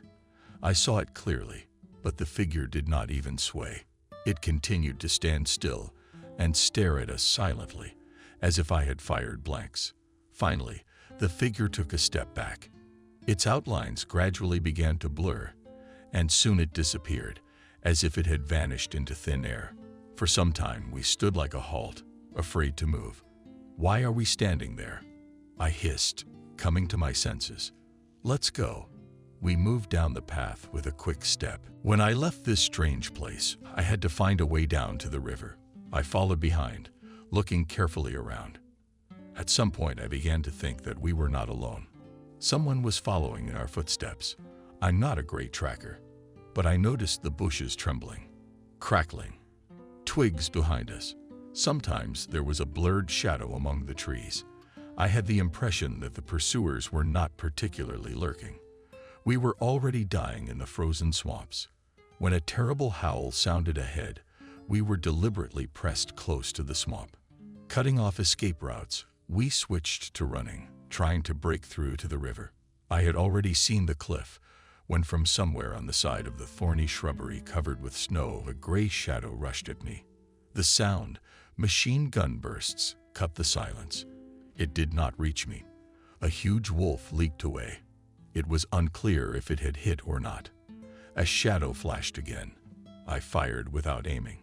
It squealed pitifully. At that moment, I saw something black and shaggy coming from my left. I held my breath. I fired again. The beast buried its head in the snow. There's the cliff. And that's when they came at me from behind. Yeah, I didn't see that coming. I could hear the beast's stinking breath on the back of my neck. The wolf tried to grab me by the neck with its teeth, but it was prevented by a thick fur collar. It was impossible to use a machine gun in this situation. I threw away the now useless weapon and tried to pull out my knife, frantically fumbling around my belt, but could not find the hilt. The teeth of the beast were inevitably approaching my neck, and that's when I remembered the stiletto. Wrenched it from its sheath on my hip and stabbed it back with all my might, from the bottom to the top. It hit us squarely between the ribs, and we collapsed to the ground. The wolf wheezed, his grip loosened, and I struggled to get out from under the carcass. He was still twitching for mushrooms, clawing at the snow. But it was clear he didn't have long to live. I feared another attack, so I did not hesitate to cut his throat. At that moment, an elephant ran up to me in a bush coat with a torn-off sleeve. But since he was breathing heavily, it looked like he had gotten it too. I picked up the automatic rifle and wiped it with my glove on the snow. A vague thought was going through my head, and then it came to me. Wolves. They're so smart. For an ordinary animal. And they were hunting us by the book. There was a barely audible rustle. A new character appeared in the clearing. Stepping out of the shadows of the trees, the red corners of its eyes glared at us. A huge wolf stared intently. The white light of the rising sun was building on his pelt, and it seemed as if the fur was cast with silver. My finger rested on the trigger. But the wolf didn't attack. He stood for a while longer, and then turned leisurely and seemed to disappear into the taiga. We were still standing with the elephant, breathing heavily, trying to collect ourselves after the fight, as a ringing dog barking was heard from the river. 3 surrounded Nart, mated with dogs, were passing us along the frozen river towards Razdolnoy. I raised my automatic rifle and fired several times into the air. By evening, we were in Razdolnoy. The next day, a hitchhiking timber truck delivered us with the elephant to the district center, from where we flew to the capital of the region in an old N2 called by the people as a corncob. Our native city met us with snowfall and cold wind. Despite the bad weather, everything around spoke about the imminent coming of the new year. Multicolored lights on artificial Christmas trees shone festively. Temptingly, new lights of advertisements were burning. People hurried to buy gifts for their relatives and food for the New Year's table. It is said that one should never leave the year unfinished. My elephant and I knew this tradition well and decided to find a customer for our Taiga Odyssey. We pushed the automata back to Razdolnoy. A local amateur bought them for a good price. With this money, we were able to buy tickets home. Everything else, including the knives, we managed to spend in our luggage. There was even enough for a cab from the airport to our temporary haven. I got there when it was already dark. The lot was snowed in, and there were no tracks to the house in sight. I ballooned over the door. The key was in place. Soon the stove was humming merrily. I made myself whatever dinner I could from what I found in the refrigerator and sat down in a chair opposite the stove. Kathy was gone. Judging by the fact that there weren't any of her things in the room, she'd been gone quite a while. Probably right after we broke up. Was I upset? It was a little sad that nothing is permanent in my life. Sooner or later things leave me. So Kathy left too. I poured some vodka and pulled out a classic pickle from the bathhouse. Well, be well. Suddenly I remembered my find in the abandoned ranch. I took the trophy ring out of my jacket pocket and carefully placed it on my palm, trying to determine its weight. It was clearly a man's ring. In the old days, silver was always considered a masculine metal, unlike gold, a feminine metal. I turned on the table lamp and scrutinized the ring. It was a solid ring, no special frills. An equilateral cross in a circle, obviously without religious connotations. In the center of the cross is a convex circle, similar to the urban. Between the crossbars of the cross is poured in places by sections of time black and red enamel. In general, it all looked very much like a shield. Most likely, it was some symbol, the meaning of which I was not destined to understand. I moved the ring away from my eyes. It looks beautiful. Will I ever find out how this ring ended up in the hut? Who made it and to whom it belonged? I don't think it was the man whose remains we found. This ring doesn't match his supposed appearance. But who knows? Looks can be deceiving. I couldn't take my eyes off the ring like I was mesmerized. And somewhere inside me, I suddenly began to feel fear. I couldn't figure out what was wrong. I couldn't breathe. My heart was pounding under my throat. Fear surfaced from its hidden depths and clammy paws enveloped and bound my whole body. I shook my head, trying to pull myself together. And suddenly, as if obeying an unknown force, I put a ring on the ring finger of my right hand. Immediately it became hot. The heat on my hand went up to my shoulder and spread all over my body. Even more boredom and heart. I began to fall into a bottomless well. And after a moment, everything disappeared. I was sound asleep. I woke up to a knock on the front door. I looked at my watch. I turned my head. A strange man stood in the doorway and looked at me curiously. "Hello, Christopher." The man said hello politely. "Yes, it's an unforgivable mistake. Not locking the door behind you. Intelligence, my ass.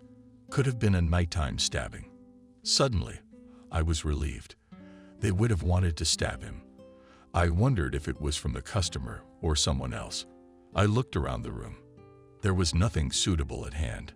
If I threw myself at him with my bare hands, he'd shoot me in flight. The man seemed to read my mind. "Christopher, you're in no danger. You don't need to kill or maim me." The man smiled. "John wants to talk to you. He's been here for a long time." "Did your grandfather come?" "Yes, for about a week now." "Come on. Is he expecting you?"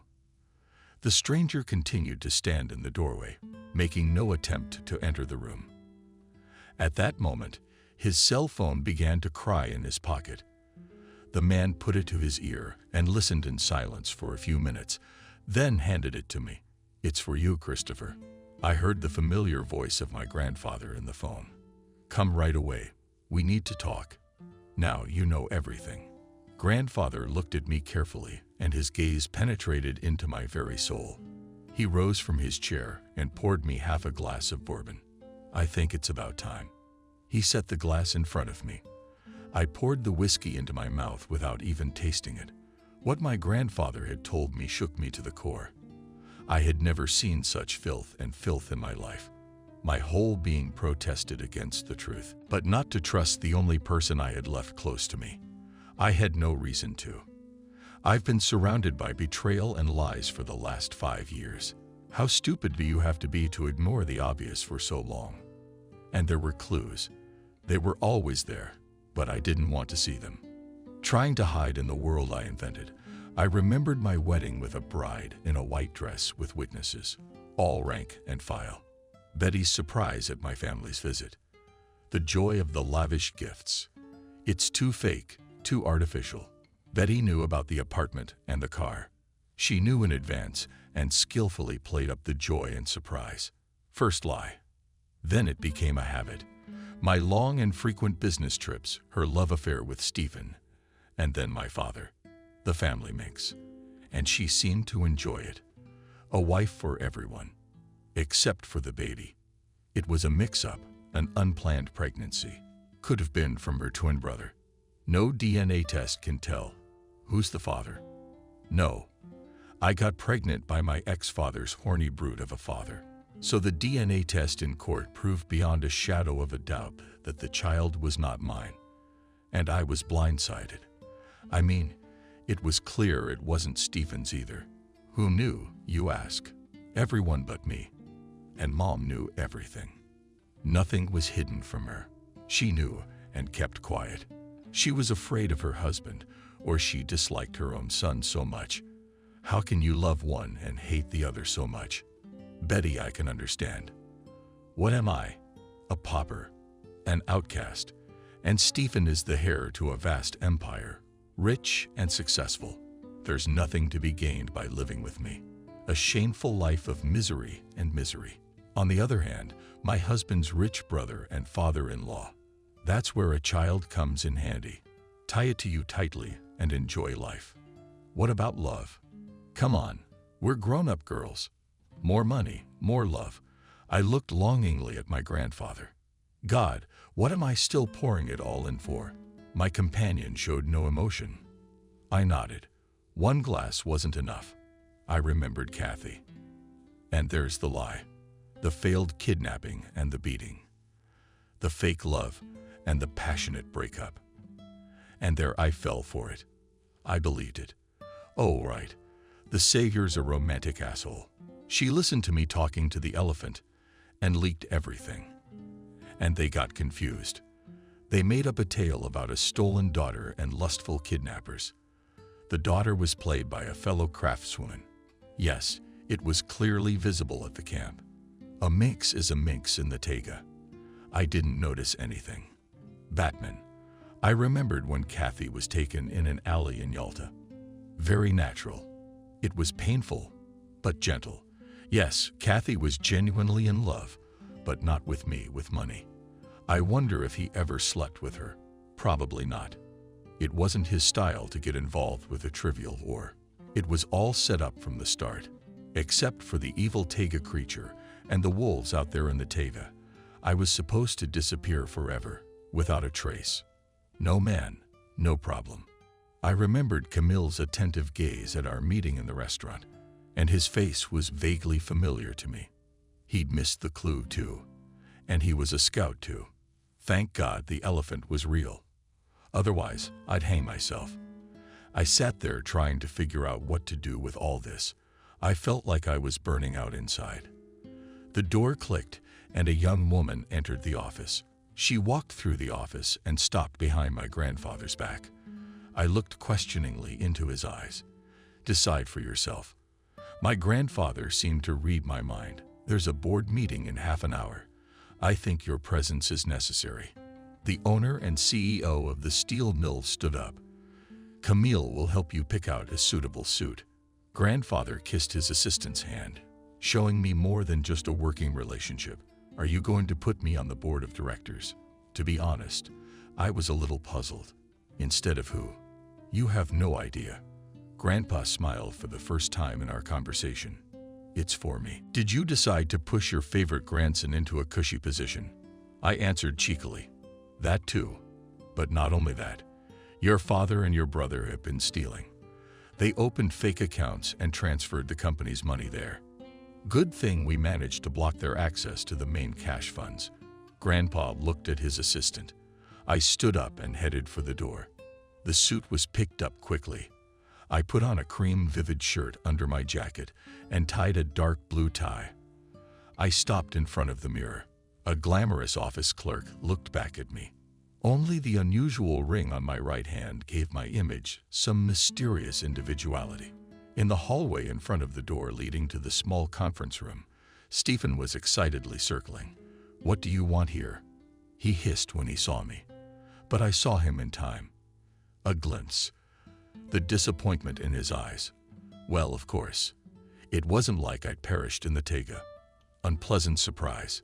Camille ignored Stephen's hiss and opened the door. Come in, Christopher. Everyone was already assembled. No one knew me, so many looked at me in surprise, confused by the table. Grandfather got up from his seat and took a few steps towards me. Gentlemen, let me introduce you to my grandson, Christopher. Have a seat. Grandfather pointed me to a vacant seat at the large round table and sat down in the chairman's chair again. I have a question. I heard my former father's voice. Why is there an outsider present at the board of directors? Indeed, the grandfather was not embarrassed. But we will correct this mistake now. Standing behind grandfather's chair, a young man put a blue folder and a pen on the table. This is a notarized document on the transfer of 51% of the shares of the concern to my grandson. The grandfather signed the document in front of him. Gentlemen, he continued, I propose to introduce Mr. Christopher to the board of directors of the company. The members of the board raised their hands in unison.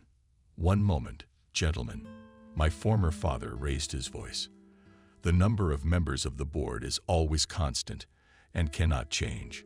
According to the rules contained in the charter of the company, we cannot introduce a new person at this time. Indeed, smiled my grandfather. I propose to remove Mr. Sebastian from the board. I was sitting in a deep armchair behind a huge table on a leather sofa to the right of the table. It's a little early for you to take over the reins of the company, isn't it?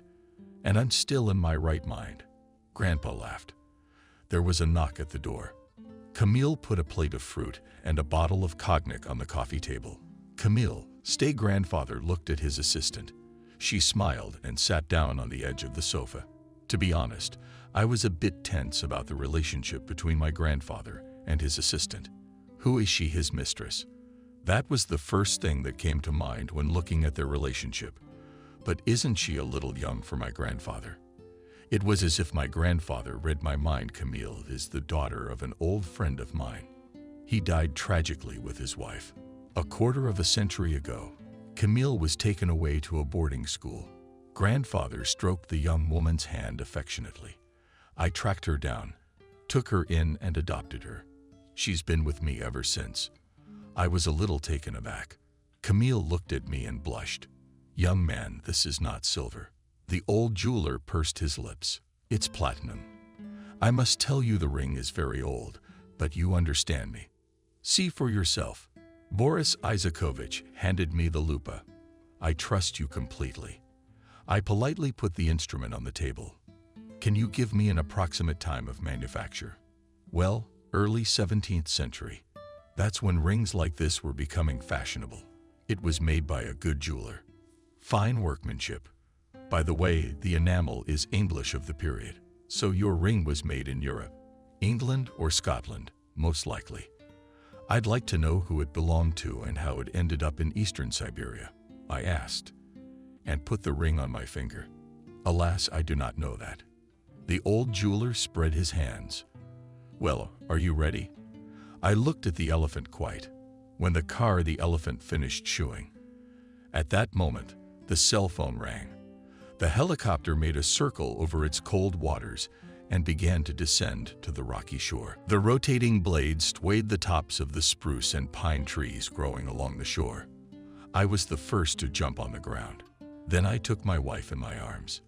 She flatly refused to let me go alone. The elephant handed me backpacks and weapons, waved to the pilot, and jumped out onto the rocky beach. The helicopter hovered over the shore for a while, then went sharply upward and rushed along the river. Soon the sound of its engine faded around a corner and a motor slipped out of nowhere. It turned toward the shore and soon jabbed its nose into the coastal sand. A man sitting in the stern jumped into the water and pulled the boat to shore. Good afternoon. How did you get here? He smiled welcomingly. We shook hands and began to load the equipment. Well, let's go. I hugged and kissed Camille.